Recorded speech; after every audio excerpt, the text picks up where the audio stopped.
আমার মতে অবজারভেশন বা থিঙ্কিং স্কিল বাড়ানোর কয়েকটা ওয়ের ভেতরে এইটা হচ্ছে একটা বড় ওয়ে। Person, decision, situation. আমি আমার লাইফের পার্সন থেকে শিখবো, সিচুয়েশন থেকে শিখবো, ডিসিশন থেকে শিখবো, এবং এটা আমার থট প্রসেসকে আসলে ডেভেলপ করবে। আমার মতে খুবই ইম্পর্ট্যান্ট একটা সার্ভাইভাল স্কিল। ডিসিশনটা আমার ভালো প্রতিষ্ঠানের জন্য, পলিসিটা আমার ভালো, কিন্তু মানুষ পছন্দ করছে না। নর্মাল একটা জিনিস, দুজনে ক্রাইম করছে, আপনি ভুলে যাচ্ছেন। এটা লাইফ স্কিলস। সফট স্কিলসকে আসলে লাইফ স্কিলসই বলে। আমি বলি সার্ভাইভাল স্কিল। ফার্স্ট ইয়ার থেকে আমাদের উচিত দিনে অন্তত 20 মিনিট করে বিভিন্ন জব সার্কুলার স্টাডি করা। সেকেন্ড একটা সোর্স আছে যেখান থেকে আমি জানতে পারি জব মার্কেট আমার কাছে কী চাই, সেটা হচ্ছে জব সার্কুলার। আমার মতে সবার আগে হচ্ছে আমাদের আগে গোল ডিফাইন করতে হবে যে আসলে আমি কোন সেক্টরে আমি কী হতে চাচ্ছি। তার ব্রেইন যত বেশি ডিফারেন্ট টাইপের কাজ করবে, তত ডিফারেন্ট ওয়েতে ভাবা শিখবে। এআই শেখা মানে কিন্তু শুধুমাত্র টুলগুলোতে প্রশ্ন করলাম, সে অ্যান্সার দিল, ইনপুট দিলাম, আউটপুট দিল, এটাই কিন্তু শেখা না। এআই শেখার জন্য 3টা ওয়ার্ড খুব ইম্পর্টেন্ট। সার্কেলটাকে ওইভাবেই বানান যেই সার্কেলটা আপনার লাইফে আনন্দ এবং একই সাথে আপনাকে গ্রোথ দুটো একসাথে দিয়ে দিবে।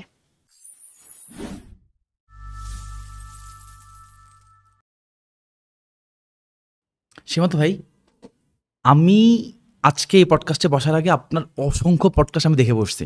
আমি ইউটিউবে গেছি, ইউটিউবে গিয়ে আপনার মোটামুটি প্লেলিস্ট পুরোটা দেখছি। আমি বোঝার চেষ্টা করছি আপনি কী নিয়ে কাজ করেন। যদিও আপনাকে আমি চিনি সেই 2016-17 সাল থেকে। ওই গল্পটা আমরা মাঝখানে বলবো এক সময়।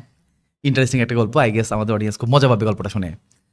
সো আপনি ইউটিউবে যেটা করেন, অথবা আপনি যখন কর্পোরেট ট্রেনিং দেন, এই ট্রেনিংগুলোতে আপনি যেটা করেন সফট স্কিল অনেক বেশি ফোকাস করেন। সো আপনার কাছে আমার প্রথম প্রশ্ন, আপনার কি মনে হয় একজন স্টুডেন্ট সে যখন তার গ্র্যাজুয়েশন কমপ্লিট করে একটা জব মার্কেটে যায়, সে কিন্তু স্টাডিকে কিছুই জানে না। সে যেটা জানে আমার একটা ডিগ্রি আছে। আমাদের মেজরিটি ক্ষেত্রে দেখা যায় এই ডিগ্রিটাই আমাদের থাকে, বাট ডিগ্রির সাথেও যে আমাদের কিছু স্কিল দরকার, লাইক ধরেন এখন এআই যুগ চলতেছে, আমাদের এআই স্কিল থাকা দরকার, বেসিক কমিউনিকেশন স্কিল আমাদের থাকা দরকার। একটা ভালো জব পাওয়ার জন্য আমি একটা নেটওয়ার্কিং যদি করে রাখতে পারি, লাইক আজকে আপনাকে আমি আমার পডকাস্টে আনতে পারছি কেন, বিকজ আমার একটা নেটওয়ার্কিং আপনার সাথে ছিল কোনো না কোনোভাবে। সো এই যে নেটওয়ার্কিং স্কিলটা থাকলে ভালো। আপনার কি মনে হয় একটা ভালো জব পাওয়ার জন্য ডিগ্রি ইনাফ, নাকি পাশাপাশি স্কিলও থাকা উচিত? আচ্ছা, এটা যদি আমার আসলে হ্যাঁ কিংবা নাতে অ্যান্সার দিতে হয়, ডেফিনেটলি অ্যান্সারটা হ্যাঁ। আপনি আসলে যেটাকে সফট স্কিলস বলেন, আমি সেটাকে আসলে সার্ভাইভাল স্কিল বলি। সার্ভাইভাল স্কিল মানে কি, আমার বেঁচে থাকার জন্য আসলে যেই স্কিলগুলো দরকার, এর প্রত্যেকটা স্কিলই হচ্ছে সার্ভাইভাল স্কিল। আপনি বলতেছেন কমিউনিকেশন স্কিল আমার লাগবে, হ্যাঁ, আমি একটা কর্পোরেট জব করতে চাইলে কমিউনিকেশন স্কিলস লাগবে। কিন্তু আপনি মনে করেন ঈদের সময়, সামনে আমাদের মনে করেন ঈদ হবে, ঈদের সময় আপনি কোনো একটা জায়গায় যাবেন ড্রেস কিনতে, দামাদামি করতে হবে, দ্যাটস এ কমিউনিকেশন স্কিল। আপনি হঠাৎ করে দেখছেন আপনি কোনো একটা জায়গায় আপনি রাস্তা চিনতেছেন না, আপনাকে এক জায়গায় পৌঁছানো লাগবে, রাস্তার একটা মানুষের কাছ থেকে আপনি হেল্প নিচ্ছেন, এইটাও এক ধরনের কমিউনিকেশন স্কিল, এবং ওইটা ওই মোমেন্টে আসলে আপনাকে সেভ করতেছে। সো আসলে সফট স্কিলসগুলোকে যতটা প্রফেশনাল স্কিল আমরা বলি, এটা তার চেয়েও অনেক বেশি হচ্ছে সার্ভাইভাল স্কিল। মানুষ হিসেবে সার্ভাইভ করার জন্য আমাদের যেই স্কিলগুলো প্রয়োজন, আমার কাছে সেটাই হচ্ছে সফট স্কিলস। এখন আপনি আমাকে যেই প্রশ্ন করলেন যে ভাই, আমরা পড়াশোনা শেষে একটা ডিগ্রি নিয়ে আমরা একটা প্রতিষ্ঠানে যাই কাজ করার জন্য, তখন কি আমাদের আসলে ডিগ্রিটা বেশি ইম্পর্টেন্ট নাকি আমার স্কিলটাও লাগবে? এখন ভাই, আপনার এই প্রশ্নের সাথে আমি হয়তো একটু দ্বিমত পোষণ এইভাবেই করে ফেলতে হবে যে ভাই, আমরা যে ডিগ্রি নিয়ে যাই, আদৌ আসলে আমরা কতটুকু শিখে এরপরে হচ্ছে, মানে একটা আমরা সার্টিফিকেট আমরা নিয়ে যাচ্ছি একটা প্রতিষ্ঠান থেকে, 4 বছর 5 বছর পরে তারা আমাকে একটা সার্টিফিকেট দিচ্ছে, বাট আসলে আমি কতটুকু শিখে বের হচ্ছি, আমি যতটুকু শিখে বের হচ্ছি তার কতটুকু কাজে লাগাইতে পারতেছি। এবং সবচেয়ে বড় কথা, আমি যেই প্রতিষ্ঠানে যাব, বা আমি সহজ একটা ভাই সাইকোলজি বলি, একটা প্রতিষ্ঠান যদি আজকে আমাকে 50,000 টাকা বেতন দেয়, এর মানে সেই প্রতিষ্ঠান আমাকে দিয়ে অন্তত 5 লক্ষ টাকার কাজ করাবে, মিনিমাম 10 টাইমস কাজ করাবে। সো আমার ভ্যালু কিন্তু 50,000 টাকা না, আমার ভ্যালু হচ্ছে 5 লাখ টাকা, যেটা আমি প্রতিষ্ঠানে অ্যাড করতেছি। তো আসলে ডিগ্রি নিয়ে যখন আমরা কোনো একটা ইন্টারভিউ বোর্ডে যাই, তখন প্রতিষ্ঠান আমাদেরকে আসলে যেভাবে ট্রিট করে, ওদের মাথায় কিন্তু ডিগ্রি কাজ করে না, ওদের মাথায় এটা কাজ করে যে ওরা আমি 50,000 স্যালারি দিচ্ছে, এটা না, ও কি আমার এই 5 লাখ 10 লাখ টাকার প্রসেসটাকে সে ইমপ্রুভ করতে পারবে কিনা। এবং সেই সময় আসলে একটা খুব ট্রাস্ট ইস্যু খুব ইম্পর্টেন্ট হয়, যে আমি ওকে ট্রাস্ট করতে পারি কিনা। কারণ আমার কাছে ইন্টারভিউ একটা 15 মিনিটের ডিসকাশন, তাদের কাছে একটা ইন্টারভিউ মানে 4-5টা ডিপার্টমেন্টের ফাংশনাল হেডরা তারা তাদের রেগুলার কাজ বাদ দিয়ে এসে আমার কথা শুনবে। তাদের কাছে ইন্টারভিউ মানে বিজনেস, তাই না? ইন্টারভিউ মানে বিজনেস। এবং শুধু তাই না, আমার ইন্টারভিউ নেওয়ার জন্য বা যে কোনো একজন এমপ্লয়ির, পোটেনশিয়াল এমপ্লয়ের আজকে ক্যান্ডিডেসি জাজ করার জন্য 4-5টা ভিন্ন ভিন্ন ডিপার্টমেন্টের মানুষের রেগুলার কাজ বাদ দিয়ে এসে বসে থাকা লাগে। ওই সময়টাকে আসলে আমি ভ্যালু অ্যাড করতে পারছি কিনা। সো দিন শেষে আমার মতে আসলে স্কিল জরুরি, মাইন্ডসেট অনেক জরুরি। সফট স্কিলসের একটা বড় অংশ হচ্ছে মাইন্ডসেটের সাথে কানেক্টেড। এবং আমি যদি এক কথায় বলি, মানে আমি জানি আমি বেশি কথা বলতেছি, আপনি পরের প্রশ্নের জন্য আমার আপনাকে আসলে ফ্লোর দেওয়া উচিত। ভাই আমি আমি আমি একটু ইন্টারাপ্ট করি। হ্যাঁ, ইউজুয়ালি আমাদের যেটা এক্সপেরিয়েন্স পডকাস্ট করতে গেলে উপস্থাপককে বেশি বলতে হয়, না, গেস্ট মানে কম বলে। মানে হোস্ট যদি বেশি কথা বলে বকা খাইতে হয়। ও আচ্ছা, কারণ তাহলে আমি বলতে আমার থাকি আপনি একটু কম বকা খাবেন। অডিয়েন্স কিন্তু আমাকে প্রত্যেকদিন আমার পডকাস্টে দেখতেছে, আচ্ছা, তারাও ওয়েট করতেছে আপনার কাছ থেকে কিছু জানার জন্য। Okay, তো ডেফিনেটলি আমি চাই আমি কথা একদমই বলবো না, আপনি ওকে, সবকিছু বলবেন। ঠিক আছে। তাহলে তো যেটা করা যায় যে আমি নিজেকে প্রশ্ন করি, আমি নিজেকে অ্যানসার দিই। প্লিজ আমি আজকে একটা বেস্ট বলি। সো আমি যদি ভুল জায়গাটা এখানে বলি, যে জায়গাটা আমি আপনাদের বলছিলাম যে আসলে স্কিলের ইস্যুটায়, স্কিল থাকলে যেটা হয় কি, একটা মানুষকে কাজ দেয়া আর কাজ হওয়ার ভেতরে অনেক পার্থক্য আছে। প্রত্যেকটা প্রতিষ্ঠান আসলে চায় যে ওকে কাজ দেওয়া মানে যাতে কাজ হয়। আমি একটা মানুষ যদি বাংলাদেশের টপ বিজনেস স্কুল থেকেও পড়ে আসে, কোনো একটা নতুন প্রতিষ্ঠানে ঢোকার পরবর্তীতে তাকে ভুলে যাইতে হয় সে কোথা থেকে পড়ে আসছে, কারণ প্রতিষ্ঠান তাকে তার নিজের প্রয়োজনে নতুন করে গড়ে নিবে। সো আমি যেটা করব, আমি আপনাকে দেখে ওইটুকু ট্রাস্ট আমি পাই কি না যে আপনাকে আমি আমার প্রতিষ্ঠানের প্রয়োজন অনুযায়ী গড়ে নিতে পারবো কি না, ওই ট্রাস্টটা, এটাও একটা কমিউনিকেশনের ব্যাপার। সো এই পুরো জিনিসগুলো আসলে সফট স্কিলস, যেটা আসলে আসে ম্যাচিউরিটির মাধ্যমে, প্র্যাকটিসের মাধ্যমে, ট্রেনিং নেওয়ার মাধ্যমে, এমনকি এই ধরনের বেশ কিছু পডকাস্ট শোনার মাধ্যমেও। ও ভাইয়া কিন্তু বলছে আমাদের পডকাস্ট আপনাকে শুনতে হবে রেগুলার। ডেফিনেটলি, এই কারণে আমি একটু টেকনিক্যালি বলে দিলাম। আচ্ছা ভাইয়া, হ্যাঁ, আমরা এখন যদি আমি বাংলাদেশের পার্সপেক্টিভ থেকেই বলি, আমরা যদি টপ 3টা স্কিল কনসিডার করতে চাই, যে আমি জানি হয়তো স্কিলের লিস্ট অনেক বড় হতে পারে, বাট তারপর আমরা যদি টপ 3টা স্কিল কনসিডার করি, কোন 3টা স্কিলকে টপ ধরে নেবেন? ওকে, অনেকগুলো কিছু স্কিল আছে যেটা মাল্টিপল স্কিলের যোগফল। যেমন আমি আপনাকে বলি, কমিউনিকেশন স্কিলের কথা আমি যদি বলি, কমিউনিকেশন স্কিল কিন্তু কোনো ইন্ডিভিজুয়াল স্ট্যান্ড অ্যালোন ইন্ডিপেন্ডেন্ট কোনো স্কিল না। ওকে, যার কমিউনিকেশন স্কিল ভালো, তার সিচুয়েশন রিড করার স্কিল ভালো, তার পিপল রিড করার স্কিল ভালো, তার টাইমিং সেন্স ভালো, তার মাত্রাগত উপলব্ধি ভালো। সো আমি যদি কাউকে বলি তার কমিউনিকেশন স্কিল ভালো, এর মানে এই না তার শুধু কমিউনিকেশন স্কিল আছে, এর মানে হচ্ছে এর আরো 4টা 5টা স্কিল আছে হয়তো আমরা জানিই না। হ্যাঁ, সবসময় একটা জিনিস মনে রাখবেন, পৃথিবীর প্রত্যেকটা স্কিল একটা আরেকটার সাথে রিলেটেড, প্রত্যেকটা স্কিল একটা আরেকটার সাথে কানেক্টেড। সো আজকে আমি যদি ধরে নেই, আমি যদি আজকে আমার পাবলিক স্পিকিং স্কিল ভালো করতে চাই, আমার অবশ্যই নলেজ ভালো থাকতে হবে, অবশ্যই আমার কোশ্চেন অ্যান্সার হ্যান্ডেল কীভাবে করতে হয় ওই স্কিল আমার ভালো থাকতে হবে। হঠাৎ করে আমাকে বললো যে আপনার 15 মিনিটের প্রেজেন্টেশন, হঠাৎ করে আমাকে বললো যে ভাই 5 মিনিটের ভেতরে এটা শেষ করতে হবে, সাডেনলি নিজেকে সামারাইজ করার মতো কিন্তু একটা স্কিল ডেভেলপ করে ফেলতে হয়। সো আমার যদি প্রেজেন্টেশন স্কিল ভালো হয়, তার মানে এই না আমার শুধু প্রেজেন্টেশন স্কিল ভালো, এর সাথে আমার সিচুয়েশনাল কমন সেন্স, সামারাইজ করা, story telling, body language, eye contact, question answer deal করা, এই ধরনের অনেকগুলো স্কিল আসলে যোগফল হয়ে যায়। এক্ষেত্রে আমাকে যদি আপনি বলেন যে আসলে কোন 3টা স্কিল আমার অনেক বেশি জরুরি, আমি 3টা ওয়ার্ডে, এটা আমরা বিভিন্ন কর্পোরেট হাউসগুলোতে আমরা আমাদের ট্রেনিংগুলোকে ডিফাইন করি এইভাবে, 3টা জাস্ট শব্দ বলি: ভাবা, বলা, করা, শেষ। ভাবা, বলা, করা। ওকে, পৃথিবীতে আপনি যা কাজই করেন না কেন, সবই 3টার একটা না একটা ক্যাটাগরিতে পড়বে। ভাবার ভেতরে কি কি পড়ে? প্রবলেম সলভিং পড়ে, ইনোভেটিভ আইডিয়া পড়ে, মার্কেট রিসার্চ পড়ে, ডেটা অ্যানালাইসিসের বিষয়গুলো পড়ে, একটা সিচুয়েশনকে আমি প্রপারলি অ্যানালাইজ করতে পারছি কিনা, সবই হচ্ছে আমার ভাবা, মানে থট লেভেলের কাজ। সো আপনি যদি আমার কাছে 3টা স্কিল বলেন, আমি প্রথম স্কিল হিসেবে ধরবো আমাদের থিঙ্কিং স্কিলটা খুব জরুরি। একটু যদি ইন্টারাপ্ট করি আপনাকে, অবশ্যই, লাইক ধরেন একটু আপনি কেন, বললেন, বেশি করবেন, হ্যাঁ। আপনি যেটা বললেন যে ভাবা, এটা একটা স্কিল। তো নর্মালি আমি যখন জানতাম যে কমিউনিকেশন স্কিল, আমি ভাবতাম কি আমি আপনার সাথে সুন্দরভাবে কথা বলতে পারি, লাইক আমি আপনার সাথে সুন্দরভাবে কথা বলতেছি, আমি ভাবতাম এটাই বুঝি কমিউনিকেশন স্কিল। বাট আপনি আবার আমাকে বললেন কমিউনিকেশন স্কিল মানে শুধু কমিউনিকেশন না, এর ভেতরে আবার এইটাও তোমাকে পারতে হয়। আচ্ছা, এখন দেখেন আমি কিন্তু জানতাম না যে কমিউনিকেশনের ভেতরে এটাও আছে, বাট আমি কিন্তু কমিউনিকেশন করতেছি আপনার সাথে, তার মানে আমি মনের অজান্তে কি ওই 5টা স্কিলে মাস্টার হয়েছি। হয়তো তার ভেতর কোনো না কোনো একটা জায়গায় আমাদের ডেভেলপ করতে হয়। ঠিক আছে? কারণ আমরা যখন কোনো এক দেখেন, আপনি একটু নিজেকে এই প্রশ্নটা করে দেখেন, আপনি কমিউনিকেশনে ভালো। আপনি কি সব ধরনের মানুষের সাথে, সব পরিস্থিতিতে, সবসময় কমিউনিকেশনে ভালো? তার মানে কিছু না কিছু জায়গায় আমাদের গ্যাপ আছে। ওই জায়গায় তাহলে আমার কমিউনিকেশন রিলেটেড কোনো না কোনো একটা স্কিলকে এড করে ওইখানে নিয়ে আসতে হবে। আমি একটা ছোট এক্সাম্পল দিই। আমি একটা জব করতাম একটা কর্পোরেট কোম্পানিতে, আমি সেলস পজিশনে ছিলাম, কর্পোরেট সেলস পজিশনে। সো আমার যিনি বস ছিলেন উনি একটু লোকাল ল্যাঙ্গুয়েজে কথাবার্তা বলেন, এটাই ওনার ক্যারেক্টার। সো উনি খুব ভালো, কোথায় জানেন, ধরেন আমরা একটা কোম্পানির একটা ফ্যাক্টরিতে যাব, ওই ফ্যাক্টরির গেটে যে দারোয়ান থাকে, আমার বস ওই দারোয়ানের সাথে খুব ভালো কমিউনিকেশন করতে পারে। উনি একদম রুট লেভেলে মানুষের কথা বলতে পারে, ভাই তোমার বাড়ি কোথায়, তোমার বাসায় বউ আছে নাকি, বাচ্চা আছে নাকি, কয়টা বাচ্চা। ওইটাও good right communication right right, skill. আমি এটাই বলতেছি, হ্যাঁ। এটা ওনার স্কিল। এইটা না আমি পারতাম না কখনো, বাট আমি আবার যেটা পারতাম, ম্যানেজমেন্টের লোকের সাথে আমি বসতে খুব ইজিলি ফ্র্যাঙ্কলি কথা বলতে পারতাম।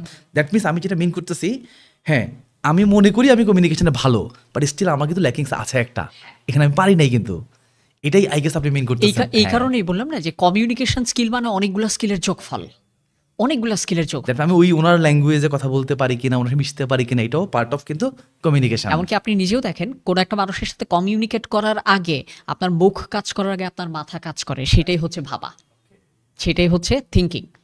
আমাদের আপনি যে 3টা স্কিলের কথা বলছেন, আমি নাম্বার 1-এ রাখি হচ্ছে থিঙ্কিং স্কিল। থিঙ্কিং স্কিলের ভেতর আবার কিছু সাব ক্যাটাগরি থাকে। আমার অবজারভেশন স্কিল আসলে কতটুকু ভালো, আমি গুছিয়ে চিন্তা করতে পারি কিনা। এটা ইউজুয়ালি বলা হয় যে আমার যদি চিন্তা গোছানো হয়, আমার ডেলিভারি গোছানো হবে, আমার কাজ আরও গোছানো হবে। এবং আমরা যখন কোনো একটা জায়গায় ডেলিভার করি, এটা মূলত 2টা কাজের যোগফল, developing your thought, delivering your thought. আপনি কিন্তু বলার আগেও কিন্তু আপনি চিন্তা করেন, তাই না? সো এই কারণে ভাই আমার প্রথমে এটা হচ্ছে নাম্বার 1 স্কিল আমার কাছে হচ্ছে থিঙ্কিং। এর অনেকগুলো সাব ক্যাটাগরি থাকে এবং থিঙ্কিংয়ের ফলে যেটা হয়, মানুষের ভেতরে ক্ল্যারিটি তৈরি হয়। আমার কাছে আমি কি চাই, কোন একটা আইডিয়া বলার আগে আমি সেই আইডিয়াটাকে কল্পনায় দেখতে পারছি কিনা।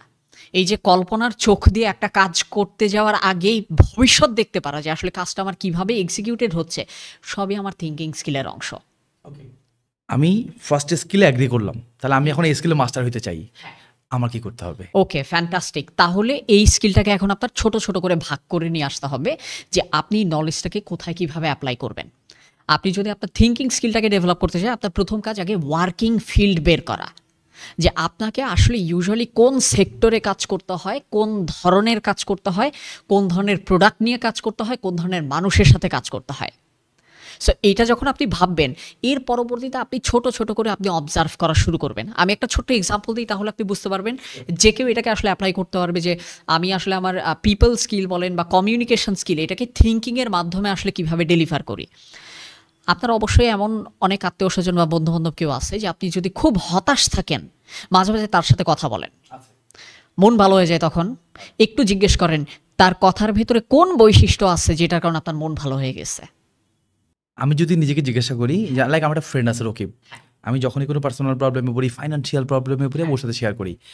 ওর সাথে শেয়ার করলে আমার যেটা মনে হয় সেটা হচ্ছে, ও আমাকে অনেক বোঝে, ও জানে আমাকে কি বললে আমি এখন খুশি হব, এই ও যে জানে আমাকে কি খাওয়াইলে আমার এখন ভালো লাগবে। ফ্যান্টাস্টিক। তার মানে দেখেন, আপনি কিন্তু অবজার্ভ করছেন। তার মানে যখন আমরা একটা মানুষের সাথে এমনভাবে কথা বলি যে সামনের মানুষটা বোঝে যে আমি তাকে বুঝতেছি। দেখেন, মূল কথা হচ্ছে কারোর সাথে যদি আপনার কথা বলে ভাল লাগে, কেন ভাল লাগে জিজ্ঞেস করবেন, আপনি অ্যান্সারে কিছু প্যাটার্ন পাবেন, ওইটা দেখেন নিজের ভেতরে ঢুকাইতে পারেন কিনা। মূল কথা, এনার সাথে কথা বলে ভাল লাগে, কেন ভাল লাগছে, দেখি ওই গুণটাকে আমি অ্যাডপ্ট করতে পারি কিনা। এনার সাথে কথা বলে বিরক্তি লাগে, কেন বিরক্ত লাগতেছে, আমি তাহলে ওই ধরনের কোনো আচরণ করব না। আমার মতে অবজারভেশন বা থিঙ্কিং স্কিল বাড়ানোর কয়েকটা ওয়ের ভেতরে এইটা হচ্ছে একটা বড় ওয়ে। যে আমি যদি বলি, মানুষ আসলে পৃথিবীতে 3টা এলিমেন্ট থেকে সবচেয়ে বেশি পরিমাণ শেখে, যেটাকে আমরা বলি অভিজ্ঞতা। কি কি আছে এর ভেতরে? একটা এলিমেন্ট হচ্ছে হিউম্যান, আমি যত মানুষের সাথে মিশবো তত আমি শিখবো। সেকেন্ড ওয়ান ডিসিশন, আমি আমার লাইফে কী কী ডিসিশন নিচ্ছি, ডিসিশন গুড সেখান থেকেও শিখবো, ডিসিশন ব্যাড আমি সেখান থেকেও শিখবো। থার্ড, এটাকে বলে সিচুয়েশান, আমার লাইফে আসলে কোন কোন ধরনের সিচুয়েশনের সম্মুখীন আমি হয়েছি। সো কোনো একটা মানুষ যদি তার নিজের লাইফের তার মেশা বা তার ইন্টারঅ্যাক্ট করা মানুষগুলোকে অবজার্ভ করে, সে তার ফুল লাইফে কী কী ডিসিশন নিয়েছে এইটাকে যদি সে একটু অবজার্ভ করে, এবং সে তার লাইফে আসলে কী কী সিচুয়েশনে পড়েছে, পার্সন, ডিসিশন, সিচুয়েশন, এই তিনটা জিনিসকে যদি আমরা একটু প্রপারলি অবজার্ভ করি, আমার অভিজ্ঞতায় আমার থিঙ্কিং স্কিল ডেভেলপ করে দিবে। আমি না কখনো এত ডিপলি এই জিনিসগুলো ভাবি নাই, মানে অনেক ফিলোসফিক্যাল মনে হচ্ছে আমার কথাবার্তাগুলা, তাই না? অনেকটুকু philosophical. Thank you so much. আমি আরেকটা তাহলে মজার জিনিসও বলি, এই যে আপনি ফিলসফি বললেন না, এটা জেনে দর্শকদের ভালো লাগতে পারে ফিলসফি ওয়ার্ডটা আসলে আসছে কিভাবে, ঠিক আছে? কারণ আমরা এই যে থিঙ্কিং এর কথা বললাম না, থিঙ্কিং এর সাথে কিন্তু ফিলসফি কানেক্টেড। PHIL, ফিল, এর মানে হচ্ছে লাভ, মানে ভালোবাসা। সফি মানে হচ্ছে ইন্টেলিজেন্ট থিঙ্কিং। যেই মানুষটার ইন্টেলিজেন্ট থিঙ্কিং এর প্রতি লাভ আছে, ওই মানুষটাকে বলা হয় ফিলসফার। আপনি তো ফিলোসফার। আপনি আমাকে সার্টিফাই করলেন, আমি কিন্তু আমাকে বলতেছিলাম, বাট দেখেন ফিলসফি ওয়ার্ডটার সাথেও কত সুন্দরভাবে আসলে থিঙ্কিং কানেক্টেড। হ্যাঁ, নেক্সট প্রশ্ন। আমরা আমাদের আর 2টা স্কিল বাকি ছিল। ও আচ্ছা, 3টে স্কিল ভুলেই গেছিলাম। হ্যাঁ, আচ্ছা, প্রথম স্কিল থিঙ্কিং, আমরা বুঝে গেলাম 3টা এলিমেন্ট। যদি অডিয়েন্সরা আমাদের এখানে মনে রাখতে চায়, পার্সন, ডিসিশন, সিচুয়েশন। আমি আমার লাইফের পার্সন থেকে শিখবো, সিচুয়েশন থেকে শিখবো, ডিসিশন থেকে শিখবো, এবং এটা আমার থট প্রসেসকে আসলে ডেভেলপ করবে। সেকেন্ড ওয়ান যেটা, সেটা হচ্ছে বলা, মানে কমিউনিকেশন। যেহেতু আমি শুনে মনে হতেই পারে যে যেহেতু আমি আসলে কমিউনিকেশন স্কিলটাকে অনেক বেশি অ্যাডভোকেট করি, কিন্তু না, আমার কাছে এইটা আসলে অনেক ইম্পর্ট্যান্ট একটা স্কিল। এবং কমিউনিকেশন স্কিলকে আসলে আমি সিম্পলিফাই করি কিভাবে বলি, যে কমিউনিকেশন স্কিলের আসলে 2টা এলিমেন্ট, যেটার অলরেডি একটা আপনি বলে ফেলছেন। প্রথম এলিমেন্ট হচ্ছে সামনের মানুষকে বুঝতে পারা। সেকেন্ড মানুষ হচ্ছে আমি যেটা বুঝাইতে চাচ্ছি সেটা বুঝাইতে পারা। বুঝতে পারা এবং বোঝাতে পারা, এই দুটার যোগফলই আসলে কমিউনিকেশন স্কিল। আপনি চিন্তা করে দেখেন, আপনি যত কাজই করেন, আপনি কোনো একটা জায়গায় প্রপোজাল পাঠাচ্ছেন, মানে আপনি একটা কাজ কিভাবে করবেন সেটা বোঝানোর চেষ্টা করতেছেন। আপনি যাই কাজ করেন না কেন, আপনি একটু নিজে চিন্তা করে দেখেন, পৃথিবীতে কমিউনিকেশন রিলেটেড যত কন্টেন্ট, যত অ্যাক্টিভিটিস, যত ধরনের প্রসেস আছে, সবগুলোরই টার্গেট আসলে 2টা। আমি কি বলতে চাই সেটা আগে নিজে বুঝতে পারা, আরেকজনকে বোঝাতে পারা। আমার কাছে এটা হচ্ছে আমার মতে খুবই ইম্পর্ট্যান্ট একটা সার্ভাইভাল স্কিল। এবং এক্ষেত্রে যেটা হয় কি, আমি যদি মানে একটা স্ট্র্যাটেজিক ইমপ্লিকেশনগুলো যদি বলি, অনেক প্রতিষ্ঠানে বা দেখা যায় যে আমি যদি একটু ফাংশনাল হেডের লেভেলে যদি বলি, অনেক প্রতিষ্ঠানে দেখা যায় যে প্রতিষ্ঠানের জন্য ভালো এই ধরনের ডিসিশন নেওয়া হয়, বাট এমপ্লয়ি পছন্দ করে না। এরকম হয় না? আপনিও আপনার জায়গায় পেয়েছেন যে ডিসিশনটা আমার ভালো প্রতিষ্ঠানের জন্য, পলিসিটা আমার ভালো, কিন্তু মানুষ পছন্দ করছে না। এর কারণ হচ্ছে কি, ডিসিশন নিতে পারা একটা স্কিল, ডিসিশন জাস্টিফাই করতে পারা আরেকটা স্কিল, ওইটা কমিউনিকেশনের সাথে কানেক্টেড। সো 2টা কিন্তু সেপারেট স্কিল। আজকে কমিউনিকেশন স্কিলটা ভালো থাকা মানে হচ্ছে আমি আমার যদি কিছুটা দুর্বলতাও থাকে সেটাকে আমি মিনিমাইজ করে ফেলতে পারতেছি। কমিউনিকেশন স্কিলটা ভালো থাকার মানে হচ্ছে মাঝে মাঝে আমি অনেক জায়গায় আন্ডার পারফর্ম করব, অনেক সময় আমি ভ্যালু ডেলিভার করতে পারবো না। অ্যাটলিস্ট কোনো একটা মানুষের সাথে আমার সম্পর্ক কেমন হবে এটা নির্ভর করে ওই মানুষটার সাথে আমার কমিউনিকেশন স্কিল কেমন। একটা এক্সাম্পল দিই, ঠিক আছে?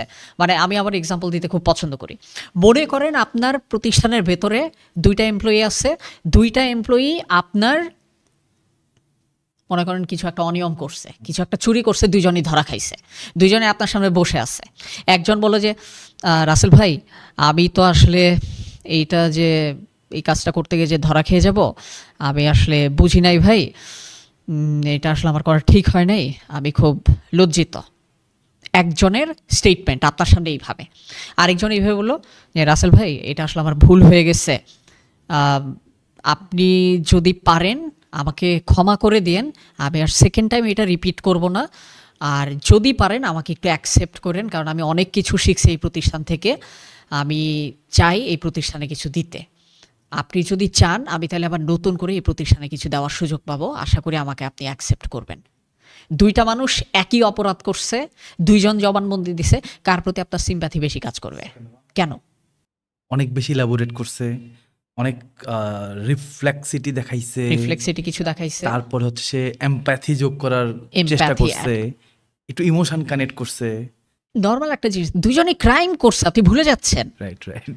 দুইজনই ক্রাইম করছে। আমি দেখেন, আমি শুরুর কনটেক্সটে বলছি, দুইজনই আপনার রক্ত মাংস পানি করে করা এই কি বলবো, এই প্রতিষ্ঠানের জিনিসপত্র নষ্ট করছে, ফাইন্যান্সিয়াল লস করছে, বাট একজনের প্রতি আপনার সিম্প্যাথি কাজ করতেছে জাস্ট বিকজ তার কমিউনিকেশন স্কিলের উপরে। তার মানে আবার এই না, ভিডিওতে মানুষ আবার এরকম ইন্টারপ্রিটেশন নিয়েন না যে আপনি কারাপশন করবেন আর সুন্দর সুন্দর কমিউনিকেশন স্কিল দিয়ে সেটাকে আপনি দূর করবেন, বিষয়টা এমন না। বাট কমিউনিকেশন স্কিলটা আসলে অনেকটা এইরকমই, যে আমাদের লাইফে, এই কারণে আমি এটাকে সার্ভাইভাল স্কিল বলি, আমাদের লাইফে এটা আসলে অনেক বেশি জরুরি। এবং সবচেয়ে বড় কথা, মানুষ যখন, আমি বলি, আমি একটা কোয়ালিফাইড মানুষকে হায়ার করার চেয়ে একজন রিলায়েবল মানুষকে হায়ার করাকে আমি বেশি প্রেফার করব। এখন একটা মানুষ কোয়ালিফাইড নাকি সে রিলায়েবল, এটা আমি বুঝবো তার কিন্তু কমিউনিকেশন স্কিল দেখে, সে আমাকে আসলে ওই ট্রাস্টটা কমিউনিকেট করতে পারতেছে কিনা। দেখেন, আমি শুধুমাত্র কমিউনিকেশন স্কিলকে শুধুমাত্র মুখের বলা হিসেবে আমি দেখি না, আমি এটাকে দেখি হচ্ছে, কমিউনিকেশন স্কিলটাকে দেখি আমার হয়ে আমার কাজও কমিউনিকেট করে, আমার হয়ে আমার ক্যারেক্টার কমিউনিকেট করে, আমার পার্সোনালিটি কমিউনিকেট করে, আমার ডেডিকেশন আমার হয়ে কমিউনিকেট করে, আমার লয়ালিটি আমার হয়ে কমিউনিকেট করে। সো আমরা যখন বলি কমিউনিকেশন স্কিল, এর মানে এই না যে সে সুন্দর করে সুন্দর উচ্চারণ এবং বাচনভঙ্গিতে সে কথা বলছে, বিষয়টা এমন না। কারণ আমার হয়ে আমার প্রত্যেকটা এলিমেন্ট কমিউনিকেট করে, ওই কমপ্লিট এলিমেন্ট যেটা আমার হয়ে আমাকে কমিউনিকেট করতেছে, ওই পুরো ডেলিভারির উপরে আমার আসলে নিজস্ব একটা কন্ট্রোল আছে কিনা। সো আমি আসলে চিন্তা করতেছি আমার কমিউনিকেশন স্কিল এখন ভালো কিনা। না, বেশ ভালো ভাই, এই কারণে আমরা এখানে আছি। এবং আমি দর্শকদের উদ্দেশ্যে বলে দেই, রাসেল ভাইয়ের সাথে আমার কিন্তু পরিচয় প্রায় 10 বছর হয়ে গেছে ভাই, মানে, এবং আমাদের একটা প্রোগ্রাম, আমি একটু অ্যাকচুয়ালি কথাবার্তা আজকে প্রথম, আসলে অ্যাকচুয়ালি কথাবার্তা আজকে প্রথম, বাট আমার মনে আছে আমাদের মহাখালীতে একবার রাস্তা পার হওয়ার সময়, আমার স্টুডেন্ট লাইফের তখন ফাইনাল ইয়ার ছিল, রাসেল ভাই আমার থেকে কয়েকটা বছর সিনিয়র, আমরা আপনি তখন এমবিএ ফার্স্ট ইয়ারে ছিলেন, আমি তখন হচ্ছে সম্ভবত বিবিএ ফাইনাল ইয়ার বা ওইরকম একটা টাইমে ছিলাম। তো এবং আমার মনে আছে রাসেল ভাই তখন মহাখালীতে আমরা একটা কম্পিটিশন শেষে, সাপ্লাই চেইন কেস কম্পিটিশন, আমি একটু ভাই বলেই দিই, আমি জানি এই স্টোরির কিছু অংশ আপনি শেয়ার করতেন, বাট আমি একটু মানে লোভ সামলাতে পারছি না। তো আমরা দেখা গিয়েছে একটা বিজনেস কেস কম্পিটিশন ছিল সাপ্লাই চেইনের ওপরে, পিট্যাক, যেটা ISCEA international supply chain education alliance তারা অর্গানাইজ করে থাকে, এজাজ ভাই সেটার সিইও হিসেবে আছেন। তো ওই কম্পিটিশনে আমাদের আইডিয়া সাবমিশনের জন্য আমরা দুইজনই আমাদের আইডিয়ার বোধহয় হার্ড কপি ওইখানে গিয়ে আমরা সাবমিট করে এসেছিলাম। তখন আমি আমার ইউনিভার্সিটির একেবারে অনার্স লাইফের আমি শেষ দিকে ছিলাম 18 সালে। তো ওই 18 সালে হচ্ছে রাসেল ভাইয়ের সাথে আমার 18 বা 17 18 সালের দিকে হচ্ছে আমরা একসাথে ওই কপিটা জমা দিয়ে আমরা ফিরছিলাম, এবং রাসেল ভাই তখন আমার হচ্ছে ফোন নাম্বার নেন নাই, উনি আমাকে ফেসবুকে নক করেছিলেন। এবং সবচেয়ে যেটা হয়, আমরা সেলিব্রিটি হলে যেটা হয়, মাঝে মাঝে আসলে আমরা অনেকেরই মেসেজ আমরা ইগনোর করি, কিভাবে জানি ভাইয়েরটাও ইগনোরড অবস্থায় ছিল। কিন্তু আজকে আলহামদুলিল্লাহ আমি খুব হ্যাপি একটা মোমেন্টে ভাইয়ের সাথে আমার খুব রিসেন্টলি আবার নর্থ এন্ডের আমাদের একটা বিজনেস মিটিংয়ে দেখা হয়ে যায়। ভাই এর সাথে আমি তখন বোধহয় এই পডকাস্টের জন্য আপনারা তখন প্ল্যান করতেছিলেন, আপনারা দেখবেন অনেক ওয়ানাবি স্টার্ট আপ তৈরি করা মানুষজন তারা ল্যাপটপ নিয়ে মাঝে মাঝে নর্থ এন্ডে বসে থাকে, তাদের অধিকাংশেরই কিছু হয় না, কিন্তু অল্প যারা সত্যি সত্যি আইডিয়াকে ল্যাপটপ থেকে স্টুডিওতে নিয়ে আসে বা নিজেদের ওয়ার্ক স্পেসে নিয়ে আসে, রাসেল ভাই ইজ ওয়ান অফ দেম। তো সেই জায়গা থেকে এই কারণে আজকে এখানে এসে আমার খুবই ভালো লাগছে। সো এটা প্রায় 8 বছর হয়েছে ওনার সাথে আমার পরিচয়, এবং এইটা নিয়েও আমি একটু আপনাদেরকে বলবো যে ভাই, আমি আসলে মনে করি যে মানুষের সাথে সম্পর্ক তৈরি করতে পারা মানে, আমার কাছে relationship is equal to resource মানে সম্পদ, রিলেশনশিপ মানে সম্পর্ক। আমার কাছে বর্তমানে এই যুগে সম্পর্ক হচ্ছে সবচেয়ে বড় সম্পদ। তো সেক্ষেত্রে আমি যখন ভাইয়ের ওভারঅল আইডিয়া শুনছি, তখন আমার কাছে মনে হয়েছে যে ভাইয়ের আমাকে যতটা দরকার, এইরকম মানুষের সাথে আমার একটা ফ্রেন্ডলি সম্পর্ক থাকে, এটা আমার জন্য আরও বেশি দরকার। এই কারণে ভাই কিছু বলার আগে আমি বলছি, ভাই আপনি ডেট টাইম লোকেশন বলেন, আমি চলে আসছি, এই যে চলে আসছি আজকে। ভাই একটা কথা বলছেন আপনি, সম্পর্ক, দেখেন আমরা কথা বলতেছিলাম কমিউনিকেশন নিয়ে, যেটা 2018 খুবই খারাপ ছিল, যেই কারণে আমি আপনার সাথে কানেক্ট হইতে পারিনি 2018-তে। আপনার কনফিডেন্স তখন ঘাটতি ছিল। রাইট। সো তারপরে confidence is also the part of communication. হ্যাঁ। সো এই যে দেখেন, একটা কমিউনিকেশন স্কিল, আবার আপনি বললেন এখন বর্তমান সময়ে সব থেকে বড় রিসোর্স হচ্ছে সম্পর্ক, তাই না? আমার কমিউনিকেশন স্কিল আছে, আমি চাই অনেক সম্পর্ক বানাইতে, মাঝখানে দরকার networking skill, I guess. Exactly. So এইবার আপনি আমাকে বলেন যে একটা ছেলে লাইক আমার মতো একটা ছেলে 2018-তে ঢাকা শহরে আসছে, অতটা কনফিডেন্স ছিল না। ম্যাপ দেখে আমি মহাখালী গেছিলাম, রাইট, আমার তখন ঢাকার একদম প্রথম মাস ওটা। সো তখন আমার হয়তো কমিউনিকেশন স্কিল অতটা ভালো ছিল না, বাট আমি চেষ্টা করতেছিলাম বলে আমি আপনার সাথে কানেক্ট হওয়ার ট্রাই করছি, বাট হইতে পারিনি বিকজ ভালো ছিল না। বাট আমি ওই সময় যদি কানেক্ট হইতে পারতাম, জাস্ট গেস করেন, আপনি আমার জন্য অনেক বড় একটা রিসোর্স হইতে পারতেন ওই সময়। বাট আমি সামহাও নেটওয়ার্কিংটা করতে পারি নাই।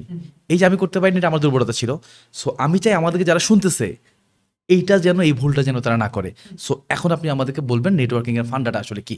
আমি যদি কোনো একজন রিসোর্সফুল মানুষের সাথে নেটওয়ার্কিং করতে চাই, আমার আসলে কোন কোন স্টেপে বা কোন মাইন্ডসেট নিয়ে সামনে আগানো উচিত? ওকে, আমি একটু সবার আগে নেটওয়ার্কিংয়ের যে আমাদের মিথগুলো আমি একটু ওইটাকে দূর করে দিই। আমরা যেটা করি, কোনো একটা মানুষের সাথে ফেসবুকে কানেক্টেড হওয়া, লিঙ্কডইনে কানেক্টেড হওয়া, কেউ একটা লিঙ্কডইনে কন্টেন্ট শেয়ার করলো, সেখানে গিয়ে একটু মিনিংফুল কিছু রিপ্লাই দেওয়া, অ্যাপ্রিসিয়েট করা, হ্যাঁ, এগুলো সবই নেটওয়ার্কিংয়ের অংশ।